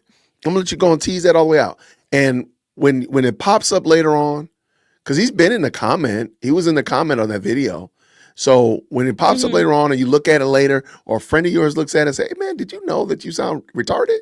Like, I want Peter to get convicted by that. And maybe he won't. Maybe he'll just stay blind and a Cantifa member. He'll become a general in the Cantifa army. But, or maybe he'll say, you know what? Yeah, I really didn't know what I was talking about. I was just rambling. I was just yapping. My bad. He don't got to come back to me. He ain't got to come back to me and apologize or anything of that nature. But I just want to, maybe one day he'll say, yeah, man, I don't know what I was talking about, man. I was just getting cooked over here. And I let you cook me, Jay Witt. I apologize. I was out of pocket. But again, I want him to, that's why I wanted him to talk. Yeah, absolutely. Himself into a trick bag. And let him dig that hole. Yeah, let him dig that hole for himself. Because he certainly, the idea that he just didn't even read basic information to make an arguable point, it already kind of people are going to look at it as, okay, if you couldn't even read the indictment and read the letter, it's a 7-page letter that Charlie Kirk wrote to Benjamin Netanyahu, then all the other things everything you said was just based on your opinion. Either that or you just copy and paste from Candace Owens. You're not basing anything you said on logic or the facts at hand that anyone can read and look at. Anyone can just pull up the indictment and read it. It's available to the public. Anyone can read the letter. It's available to the public. But if you choose to not read it, if you choose to be ignorant of the facts and the actual information that is available for anyone to read, then at the end of the day, you're wanting to perpetuate this clown show, or just expect people to not take you seriously. Everything you're saying is copy paste and is based on your opinion. We don't have to take anything you say to be factually based, because you're not giving any facts. You haven't read it. You're not familiar with it. Definitions of terms go over your head. He doesn't understand a euphemism or a point of phrase or Harry Henderson. Like we can't take you seriously. You can't. So, all right, let's take this seriously. Let's get it. Let's go. Wrong though. I didn't say it was wrong. I said it's what's wrong with, because she sat on the tarmac, what does that mean? It means that any normal person would have gone, that was actually concerned about their husband, would have gone and seen him immediately. Would not have waited for a friend to show up or something like that. So so she's abnormal person.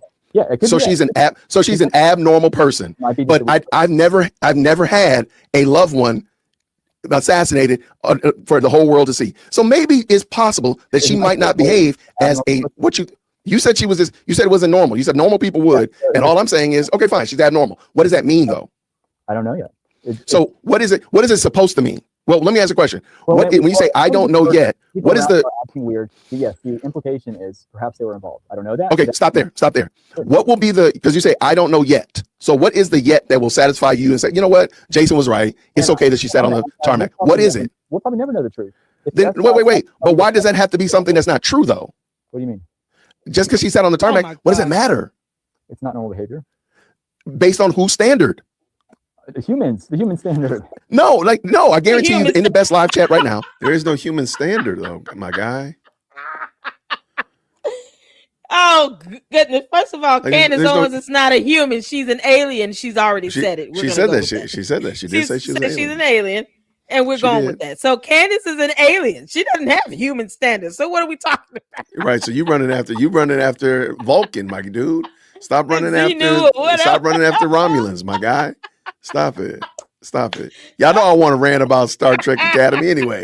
Don't get me started. Don't threaten me with a good time. Don't you dare. The Star Trek Academy right here. This Right, there we go. I'm gonna insert Star Trek Academy rant in 3, 2, 1. Okay. Right. I'm not gonna do that. To you. Right, but like, based on human standards. What are you talking about? What do you mean? You're devoid of human emotions. So let's go based on the definition of the word. Since you have no basis, he said, I don't know yet. And then when you ask him a question, what do you mean? What do you mean? I'm asking you questions based on the point you think you're making to me. Are you not keeping up and hearing what you're saying? Is it He's not hearing the words that come out of his own copy and mouth. paste? You're not hearing anything coming out of your mouth. You're just copying and pasting and regurgitating. This right here is the epitome of that hive mentality. That's how cult members think. And then when you try to question them on it, they distract, deter, and deflect. And then all of a sudden, they don't even know what they're talking about. So that's why they're asking you, what do you mean? What you say? Repeat the question. I didn't hear that. I don't understand. It's a repetitious cycle here. That's the hive mentality at play. And let me just throw this in here real quick. I do appreciate this comment. I guess one size fits all now. But no. It's got to be Candace's one size. Because if I say it is appropriate, then that doesn't fit Candace's narrative. So it's got to be Candace's size fits all, which I don't think that's fair to anybody. Let's finish this up. Yeah. We'll find a ton of people that would probably respond differently. But if we were in Candace's chat, they would, agree. I don't give a dang. That's the reason I don't go to Candace's chat. They're crazy retards. People in your I don't deal with them. That's what I'm saying. But can you explain? Is Mike McCoy just an abnormal human too, for just walking calmly away? Oh gosh. after Oh his best gosh. friend was- Oh my god. Oh my gosh. Okay. Oh, this is awesome. Did I say that? Yes, you did, and I love it. Hold on. Let me give myself a flag on the play. Can you Hold repeat? on. Go rewind a No, we're not rewinding that. Flag on each and every one of y'all. Oh my gosh. Hold on, let me see. No, man, we got a lot to go still. I'll give you a standing ovation. Just I didn't know I one did little that. part. Just a little part right there. Go back just a Okay. little bit. Hold on, Just a little bit. What in the world? That's crazy work. And on the tarmac, what does that matter? It's not normal behavior. Based on whose standard? The human standard. No, I guarantee you in the best live chat right now, we'll find a ton of people that would probably respond differently. But if we were in Candace's chat, they would, agree. I don't give a dang. That's the reason I don't go to Candace's chat. They're crazy retards. People in your I don't deal with them. That's all I'm saying. But can you explain? Is Mike McCoy just an abnormal human too, for just walking calmly away after his best friend was shot in the neck? He wasn't dodging. What did he say? When he talked about what he did, what did he say he did? He said he pulled out his phone and talked. No, he already has phones. Okay, fine. And what did he do? What did he do though? He walked calmly away, and you can see it. What? No. What was he doing with his phone though? He said he was talking to his dad, but we don't know. He didn't. No, even- but the funny thing, wait, Peter, this is the crazy But work. it's in This video, is crazy. though. It's so funny how it's in video. He refuses to just recall but what's in video. wait, and I'm about to explain to him again. Peter didn't do any work. He did no pre-work. If you're gonna get into the best live chat, wherever I'm at, it's the best live chat.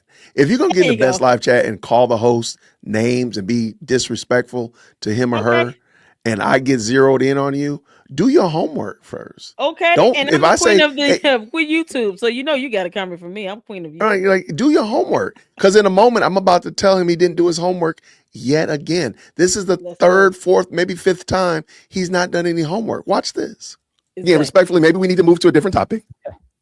Your girl has said that Mike McCoy was on the phone. She agreed to that. Yeah, sure. He's So on wait, the hold on, wait. You just said you didn't know, but now you do know. No, be quiet, man, be quiet. I agree No, with no, I made no. Wait. Then, I love sir, it. she confirmed that he was on the phone. Yeah, I agree. So then, why are you actually bringing it up like it's something weird? It's You just so did that. Walk calmly away. You can But see he was walk- on the phone. He did what he said he was doing.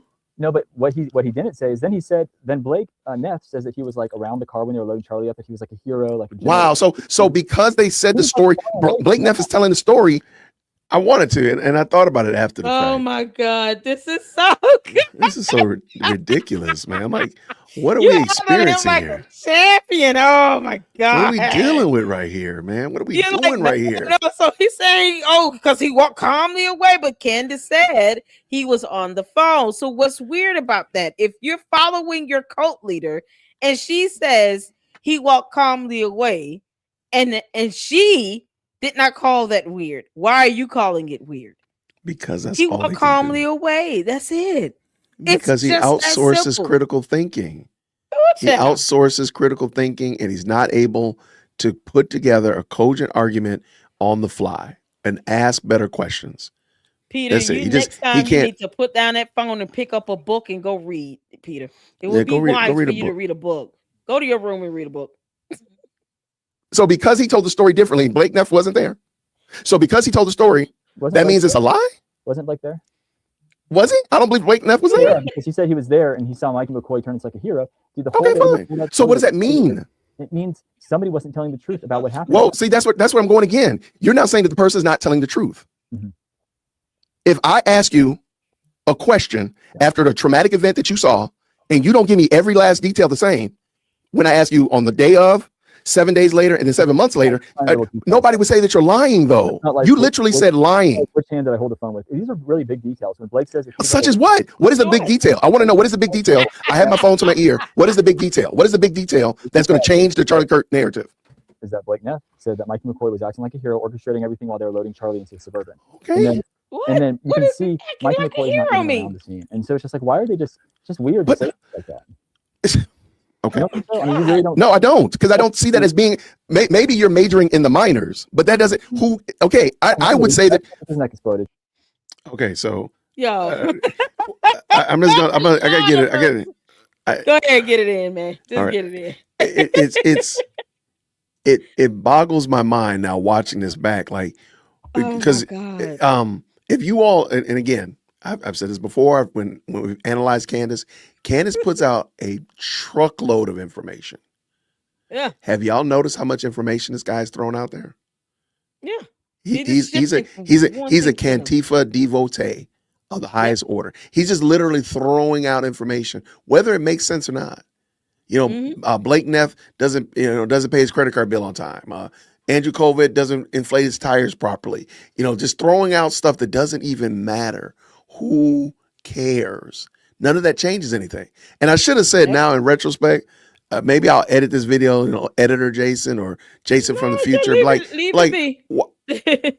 how does Mike McCoy having his phone to his ear, walking away quietly or whatnot, change the fact that Tyler Robinson killed Charlie Kirk? And that's the It- thing. It none doesn't. of that It changes it. just it that doesn't should be change our- it at all. That should be the mantra now. Like, okay, fine. Erica Kirk sat on the tarmac. How does that change that Tyler Robinson killed Charlie Kirk? That should just be our mantra now. Okay, but how does that change that Tyler Robinson killed Charlie Kirk? That should be the Exactly. question we ask every time now. Moving forward, that's going to be the question we ask. How does that change that Tyler Robinson killed Charlie Kirk? Because what in that question, they're now going to have to tell you who they think actually did it. I got you this whole cabal thing and the all that foolishness y'all talking. Tyler Robinson killed Charlie Kirk. How does that change that?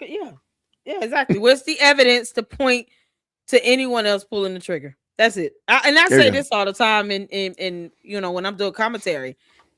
Candace, either you're gonna tell us who you think pulled the trigger on the gun, or Tyler Robinson did it. And now you're gonna have to explain to your audience at some point why all this nonsense you've been doing was in vain, was for Because- absolutely nothing, because the shooter, the killer, is still in jail. He's in jail, and you can't give us a name of the other shooter. Just tell us who it is. And yes, I mean, here we go. Again, I wanted to do this because I wanted to kind of encourage the audience, the best live channel on the internet, how to deal with Cantifa. Because I do think we need to be a little bit more involved with Cantifa. Here you go right here. Just ask her, then who did it? Not the cabal, not the cabal of all this nebulous, faceless, whatever's. Who actually pulled the trigger? Because at the current moment, the person that's pulled the trigger is the one that's on trial. Yep. And I feel very comfortable as Tyler Robinson. I don't care about the who assisted. That's not the question I ask. The question I ask is, because I need you to listen, because I know your brain is smooth, and sometimes y'all don't hear. Who pulled the trigger? Tyler Robinson. Then that's all we're worrying about. All this other stuff, all that other stuff that y'all doing, y'all go ahead and do that stuff and knock yourself out. Go play Dungeons and Dragons and do all that kind of stuff. But in the meantime, in the between time, who pulled the trigger? There we go. So as long as we know that who pulled the trigger, there we go. So that's all I say over there in LLC. Candace, who pulled the trigger on the gun? Who pulled the trigger on the gun? She still won't say, okay, so she doesn't know. She knows, but she wants to sit here and throw all this fluff out here. We don't care about the fluff. Law enforcement doesn't care. The judge doesn't care. The jury doesn't care about Candace's fluff. We don't care. Who pulled the trigger on the gun? Give us a name and show us a photo so we could go lock up the bad guy. Until then, we don't care. There you go. All right, let's keep this dance going. Let's go. And you walk away calmly. What does that tell you? I mean, what does it tell me? Tell me what it tells me. Tell me how what I'm supposed to translate from that. Yeah. I mean, I think normal humans would just agree that's suspicious. Doesn't mean such as what though? Tell me what it means. Don't be very direct. Be very direct. I'm obtuse, man. Don't pretend to be obtuse. You know, obviously it means that perhaps he knew this was going to happen. So, how do you? Okay, so you're saying that Mike McCoy knew that was going to happen? It seems like that based off. No, are you saying that yes or no? I don't know, man. Then what are you trying to get from it, though? I don't understand that. If I say something seems like something, but I don't know without certainty or with certainty, you can't tell me if I want to say I have to know with certainty. I don't. Why would you even bring it? If that following that logic, then Pete, we can throw out 100,000 what if scenarios.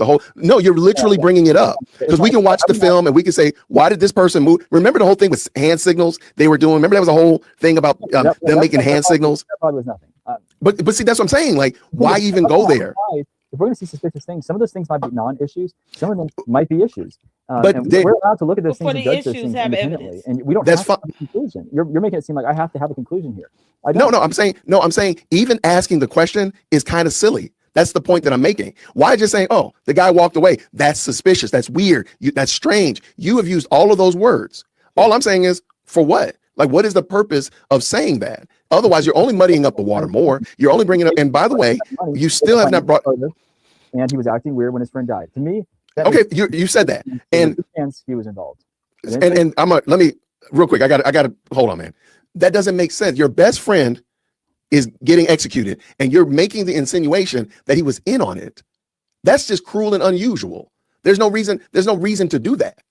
That's what I'm saying. There's no reason to go in here and add to this. Oh, he must have been in on it because he walked away. Because he said that Blake Neff said that he was there leading people, being courageous and heroic. Okay, fine. That don't mean that he did anything. That's the part, the logic jump. We can say, hey, they told the story differently. I agree with that. They told the story a little bit differently. That doesn't mean that they did something in the story. I'm sorry, that they were a part of the story more than where they were. That doesn't make any sense. I'm sorry, man. I don't see where you're getting that from. Law enforcement will not see it any differently. You were. I did. I muted you. Well done. You know what's so crazy is that this is not the first time you had to mute him. He just kept talking. This is how the code of Candace. They think this is how debate goes. It's not. You don't over talk and get louder and ramble on and on and on and think that you're debating. No, you don't understand simple definitions of terms, and you've proven that you have not fundamentally passed the 9th grade regarding your reading and comprehension skills. You are not debating. This isn't a debate. He's just over talking, and he had to put him on mute at least 3 times. You had to mute him at least 3 times, and it's just ridiculous. That's not a debate. At some point, he needed to just stop talking and let you get out a point or answer a question. Another thing that he did to divert and deflect, he never answered your direct questions, such as, what is the definition of the word weird? Like, it's just a human thing. What do you mean? No, give me the definition of the word weird. Because Yeah. that's what we're operating on, because you keep using that word. So if you don't understand what it means, don't use it. Absolutely. And just because you say it doesn't mean that it is actually a reality. Because I could say that again. So again, you need to define that. But I did let the definition thing slide because I didn't think that he was really able to define a lot of the terms that he was going to use. Like I didn't ask him what a Zionist was. I didn't ask him to define what weird or sus, because I feel like those are just throwaway words that people use, and they don't really mean anything. In my opinion, they don't really mean anything. To say something is weird or you're acting awkward. Maybe awkward maybe that has a little bit more, but weird in 2026, it doesn't mean anything. It's a throwaway word. It's just wasting, the free air that God gave you and your free will. All right, so let's keep this dance going. Yep. All right. Well, can I ask you, like, genuinely, you really think if the police find someone murdered and they start asking questions about the roommate's acting weird or the spouse is acting weird, they don't know what happened yet? Do you think that's insensitive or just a normal means of investigating things? That's all I'm doing. No, all I'm saying is just because somebody said, oh, he walked away, then that's weird. Therefore, he's a part of it. That's the logic. We can say that, hey, it was weird that he walked away, but hey, we see that we already know, even from your own source, Candace, that he was on the phone. So even from there, we know that he was on the phone. So we can go ahead and put that one to bed. We don't have to make any more hay out of it. Sensitive to say. Well, it's your friend. Close friends. It's your friend. You were not involved in it. Not a weird, hypothesis. Okay, then that's fine. If you're okay with anything happening in your circle, Peter, people immediately coming to you and pointing at you because you didn't do something that they felt was on par. Hold on 1 second, bro. If you did something that they felt was off brand, and they want to point their finger at you, and you're okay with that, you rock on like Donkey Kong. I don't believe that that's appropriate. I think that's inappropriate. Police do all the time, man. No, but they don't. No, you're doing. Well, one is police. No, y'all do. Well, y'all do that all the time. The conspiracy theorists that can't define simple words do that all the time, because the idea of them gathering facts and evidence is a foreign concept. They don't do that. They just theorize based on what they think and how they feel about something, because words. Yeah. But they're not basing it on concrete evidence. They're not basing it on documentation. They're not even basing it on logic. What is the logic in saying it's okay to just go and accuse someone because they walked away calmly of being involved in an entire murder? Yet, when it comes down to, okay, give me the definition of the word weird, I can't do that. You're expecting me to finalize something. It's a human experience. You to support. Yeah, I'm expecting you to actually provide some sort of documentation as to why you think this person is now involved in an entire murder, the loss of someone's life, because they walked away calmly. That's not how the police operate. If that be the case, do you know how many more people would be in prison for a lifetime? Do you know how many more people would be locked up over a suspicion for murder? We're talking about murder, where they're seeking the death penalty of Tyler Robinson. Yeah. And you're saying, oh, someone walked away calmly. That's suspicious to me. But how does that mean that they're involved? If the police conducted investigations that way, all of these people that Candace brought up would be in jail right now. Facts. Having their right stripped from them. Make that make sense. And let's also, because I want to keep this going, but keep in mind, they actually interviewed those persons there. The police did. So they didn't need a YouTube sleuth or busybody central to be involved in it. They did that. They did that work. And they did not say that these people were involved in it. If they got vibe that, he walked away and this, that, and the other, and they put 4 and 9 together and came up with a conclusion, then guess what? They would probably be under suspicion. Yeah, and but none of this is not working for you. Evidence has to lead them towards that suspicion as well. They have to have even circumstantial evidence is based on a set of facts. You don't even have that here. They have to have some level of evidence to even lead towards that. So if they're not looking at them at this point and they've already interrogated them and asked them questions, is because right now they don't have any evidence to support any suspicion that they're involved. You need evidence. And that's something that these people don't get. They're operating in some alternate reality. It's ridiculous. Feelings and vibes is not evidence, by the way. Not at all. Dreams don't count. I know that's going to ruin your day, but dreams don't count. So there's actually an authority figure that's going to be making some kind of, but nor are we, neither of us are police. Normal humans, the population is like, now we're going to start asking questions because we don't. But we're not doing anything though. Our question asking doesn't do anything. I know that subpoenas, it don't do anything. We don't have the information. We don't have subpoenas, but we can ask questions. And but they don't go anywhere. They're only me pointing fingers, me saying to Pete, where were you on September 10th? Okay, that's fine. And there's nothing insensitive about asking that. Because you're not anybody's friend. Nobody. If it happened, I would have no problem. You know, if somebody said, "Hey, man," no, but then you say, "Okay, fine, I did something weird." But now we are here theorizing that you were a part of the deletion of your friend because you had a baseball cap on. It wouldn't bother me at all. Okay, then rock on. I would have a problem with that. I think it's wrong for me to do it and for you to do it to somebody. Putting a lot of time into, looking at everyone around my friend and making sure they weren't, being tunnel vision and they were actually doing a proper, thorough investigation. So the only evidence that we have that Mike McCoy would have been involved in it is him walking away. Nothing else. So, but we have everything else. I'm sorry. Did you say something? I would say he is being extraordinarily tunnel vision because he's only looking at people with TPUSA. And it turns out the man that pulled the trigger on the gun did not work for TPUSA. Go figure. You know what evidence can do. Look at God. Evidence. It's a word that people should define. You can't make this up. All right, go ahead. I have to get that out. Oh, no, I appreciate it. Let me play it real quick. 1 second. Sorry. Can I ask you one question? And I know you're probably getting tired of me. Does it like truly? Because I feel Are we seeking a question? I'm gonna ask you a question first. Sure. Is this a question that we're trying to answer, or is this a whataboutism? Again, dead squirrel on the highway. No, I'm curious about the way your mind works. Like, have you been a fan of TPUSA? Because it seems to me like you automatically defend them, and I'm just curious. Oh, great question. Has anything about the way they've conducted things not seemed weird to you? Because that seems crazy to me. No, that's a great question. Okay. Before Charlie Kirk was deleted, you'll never see a video of me talking about TPUSA or Charlie Kirk. But so no, I wasn't. I was aware of them. I knew what they were doing, but I wasn't like a dialed-in fan or whatnot. I apologize. You supported what they were doing, I'm going to assume, as a conservative? Yeah, I mean, like in a tacit, like, yeah, go ahead, do it. I wasn't a donor or anything, supported, but I'm like, I rock with them. That's cool. Here it is. So what makes you suddenly jump to their defense? Like, so because I watched Candace just outright lie. But they've lied too. So let's say both sides. Well, you've already regaled me with all of the TPUSA lies. I've given you 5 already about Candace, and you've not answered those. So can you please? So here we go. Explain to me how Candace got the information about the alleged assassination on her life from the French Legion. Where's no evidence of that, and she lied and said that she gave the information to the FBI, to the counterterrorism, later to only come back and say, well, I really didn't give it to him. I texted to somebody at the FBI. Is that not a lie? Okay, I don't know enough about that issue, but you don't know nothing about that issue. It's so convenient how he knows nothing when he needs to. Peter, go to your room and read a book. Don't do these debates no more, Peter. You need to read. And all that getting is some understanding. Go read, bro.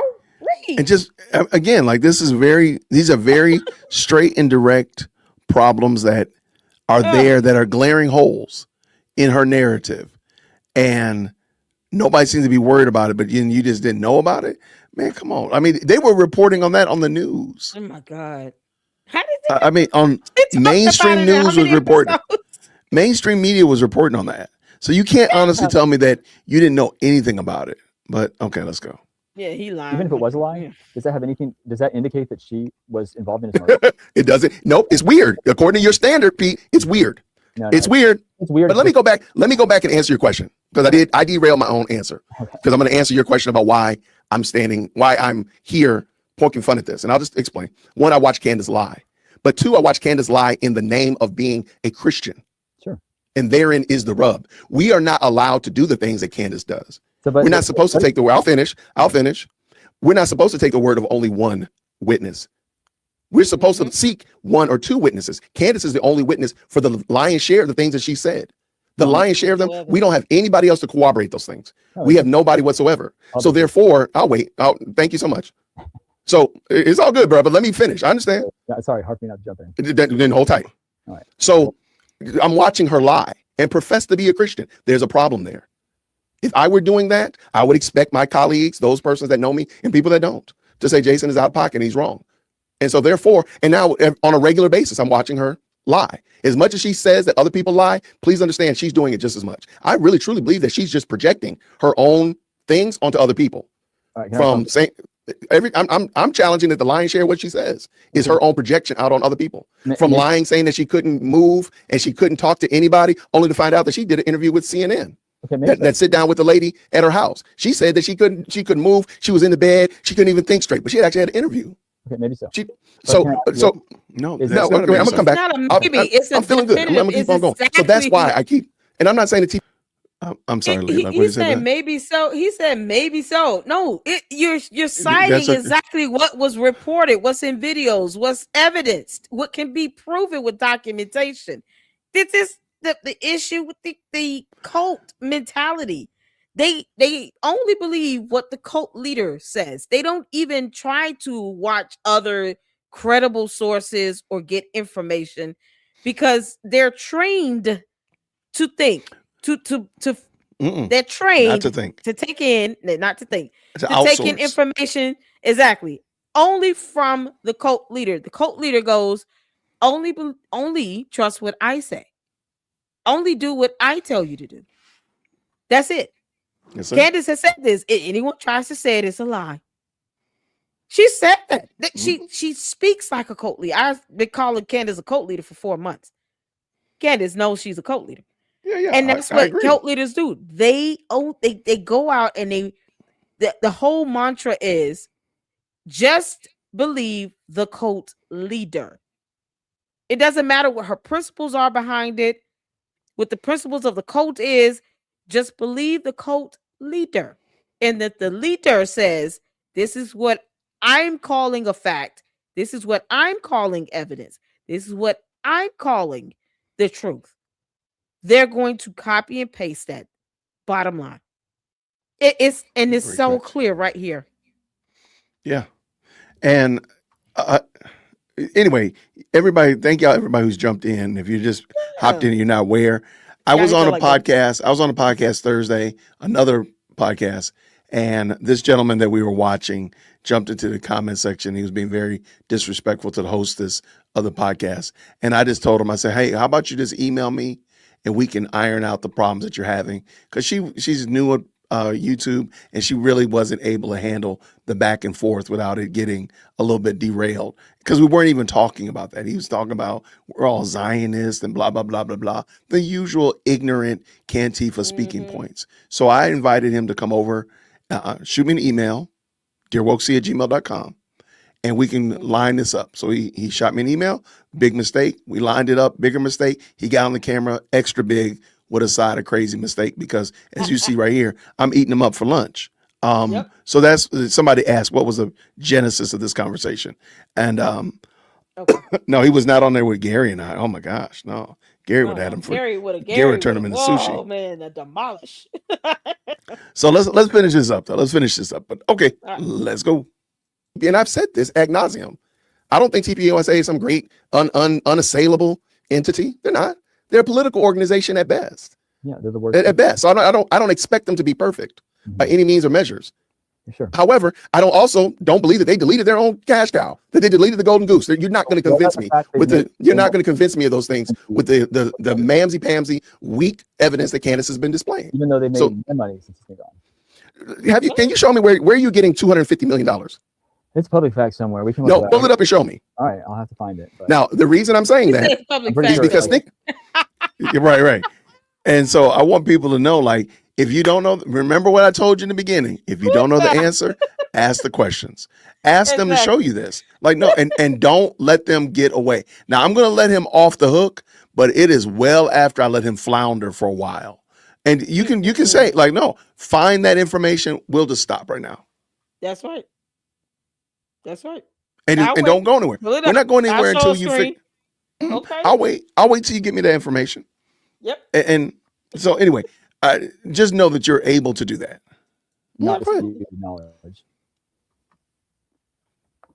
I don't know if I know how to like research and find these things, like people on podcasts do, but try.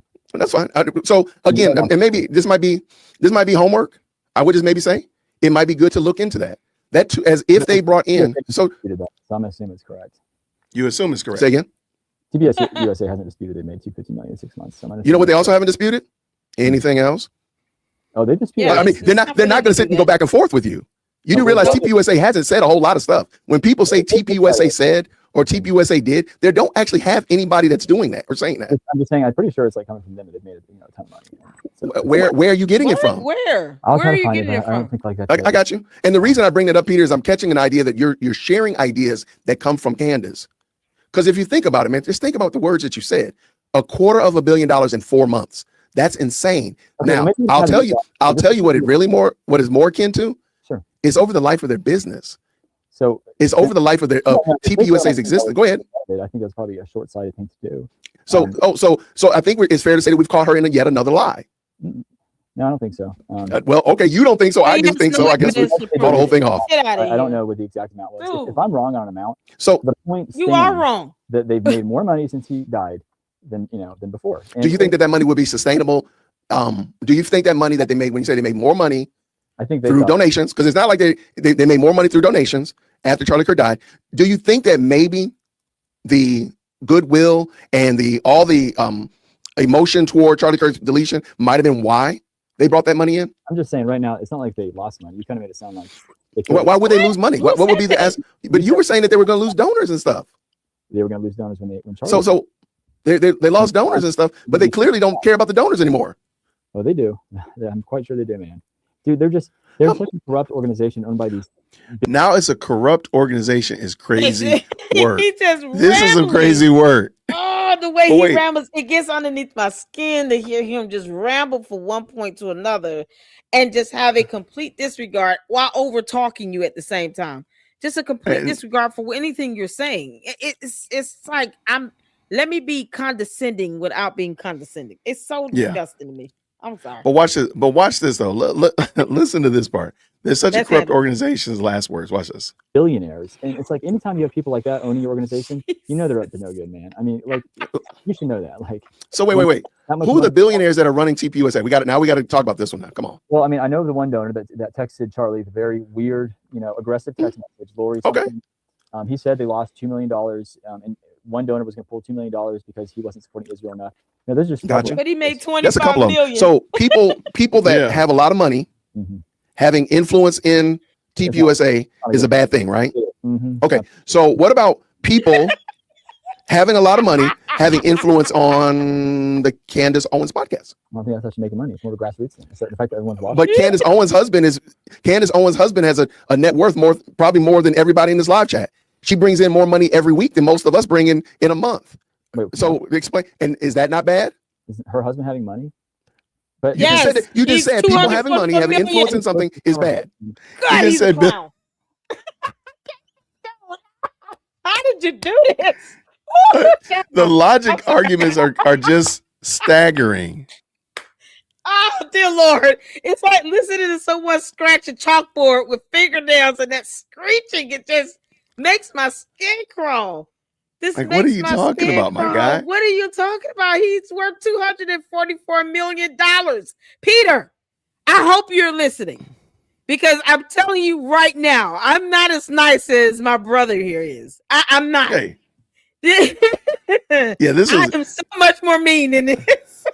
But let me explain something to you. If you couldn't just Google right quick, the fact that George Farmer is valued at $244 million. Simple things you could have looked up. You failed to do it. You failed on an epic level of epic proportions. It is not even funny how cringy this is with you sitting and saying, oh, he's worth money. You don't know your cult leader married a rich elite. Right. Are you serious? I bet you. I'm willing to go on a limb.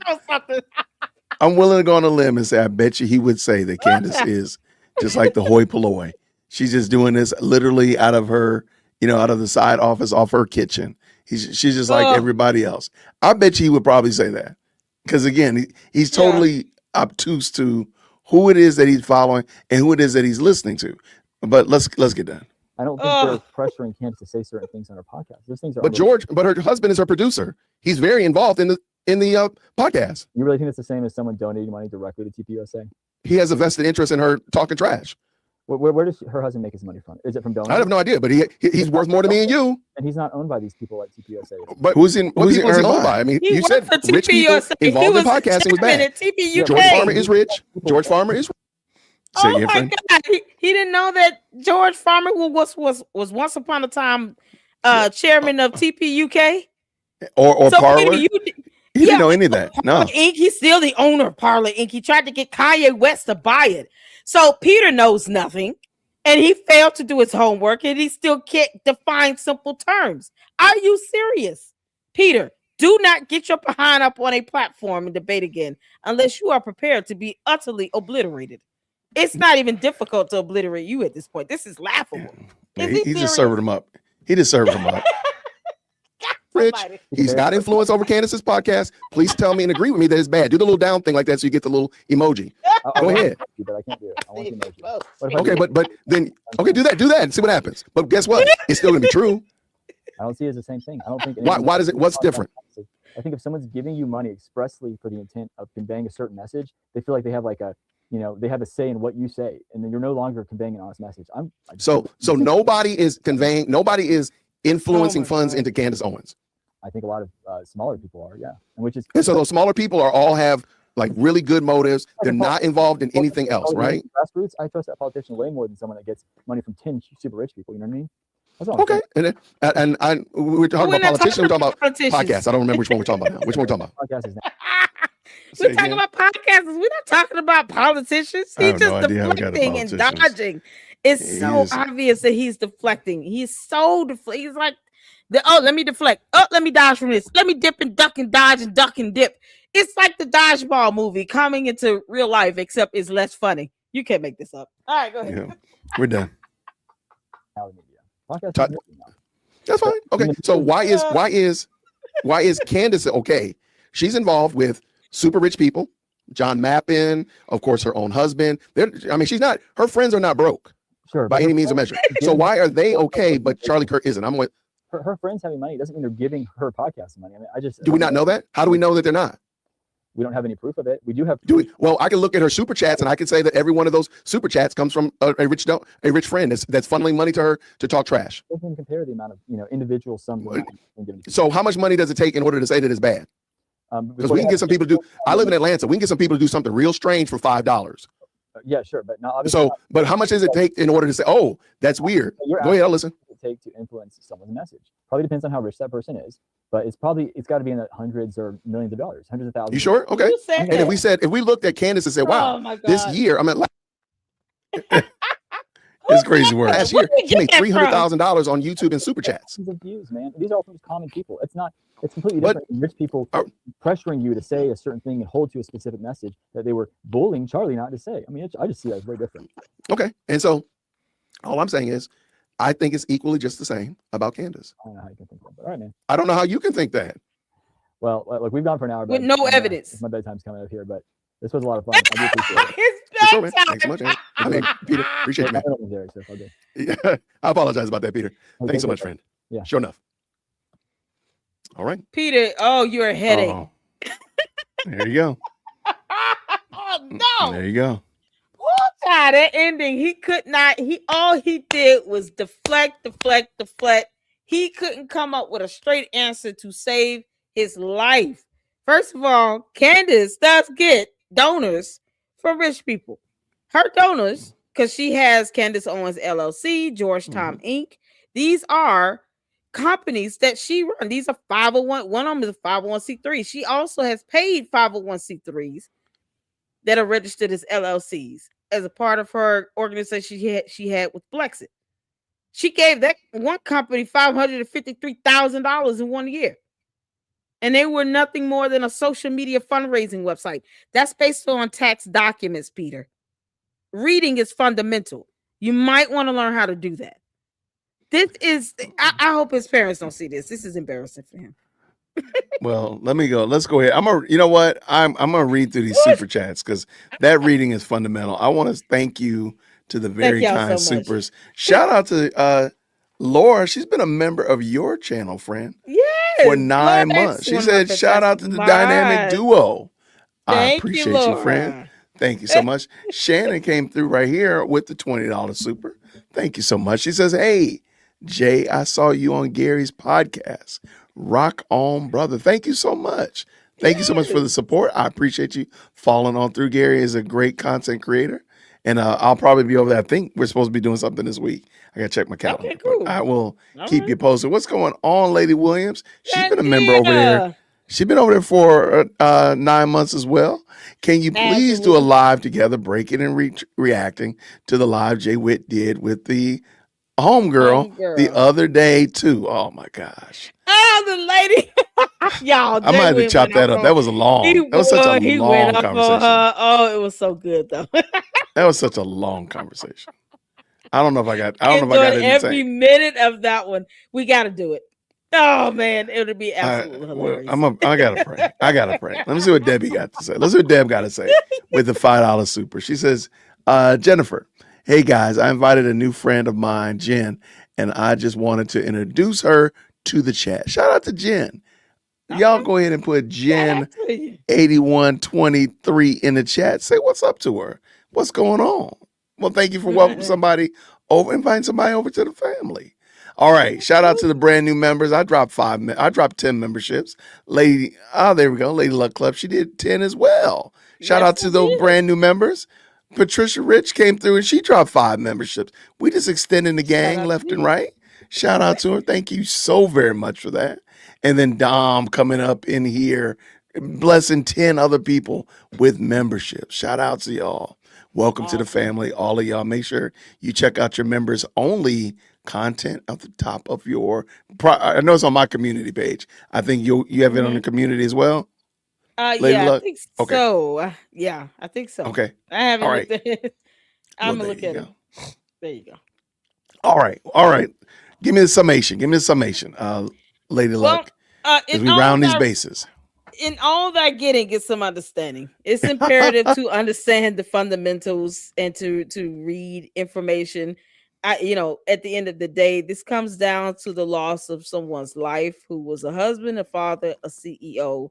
And what we do not do is dictate how someone grieves or mourns or feels or think, even because this is what happens when we cross the line and think that, being able to control someone else's emotions or It's they're crazy not work. behaving the way that we think they should Right. be behaving. It's not a standard for all human beings. Candace Owens is just being entirely narcissistic, entirely emotionless, soulless, and heartless. Mhm. Bottom line. And I think her jab she's taking it at Erica Kirk now is something, and I've even said this, in other live streams. Candace has been wanting to go after Erica Kirk for a long time. Since And day for a one. while, yeah, Erica Kirk was ignoring her. She wouldn't even say her name. They didn't respond. And I constantly said, if Erica Kirk responds, she needs to do it through an attorney. I was saying that for months. I was the one posting up X.com tweets saying, please do not respond to her unless you're doing it through an attorney. Because that's what Candace wants. She thinks that having this PR debate back and forth in the court of public opinion, that's her angle. She doesn't want to go to the court of law where she could produce evidence and get discovery and all of that. No, she doesn't want to do that. She wants everything to be played out on social media because this is for her. This is her entertainment. It's her how she's getting money. It's how she's getting views. So she wants this to keep going. And at some point, she's going to run out of content. She's going to run out of steam when it comes to Charlie Kirk. And her being hit with these cease and desist letters, they should have went straight for a lawsuit, to be honest with you. Because this has been months in the making. Months in the making. But her targeting Erica Kirk has to be the zenith of the just the soulless, heartless, cruel nature that is this cult leader, Candace Owens. People want to follow her. I'm not here to change your mind. We don't owe you evidence. We don't have to prove anything to you at all because we know Candace is not going to prove anything to anyone else. But just know it's not going to stop us from having our opinion and taking the stance that we're taking. We're going to continue to call her out when she's wrong. We're going to continue to call her a liar when she lies. We're going to continue to call her soulless when she's being soulless. Bottom line, Erica Kirk does not deserve this. This girl would rather have her husband come home every day. She would rather not have to explain to her daughter why her dad is not coming home anymore. Mm-hmm. But what she has now is a whole company that's being thrust on her.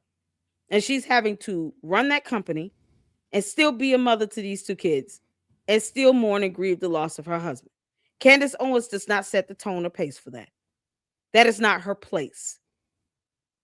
And when it comes down to it, if Erica Kirk and TPUSA decides to sue Candace Owens, they will win. I don't care if I have to go there and testify on whatever.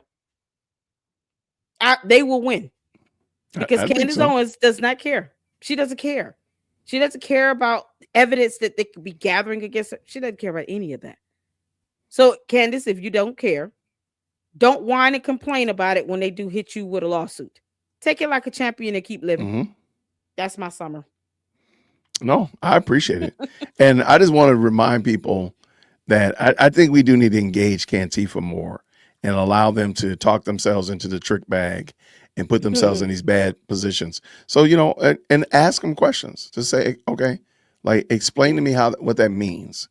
Like, as you heard me ask Peter, or where does this go from here? Or like I ask you, who do you say actually did the deletion of Charlie Kirk?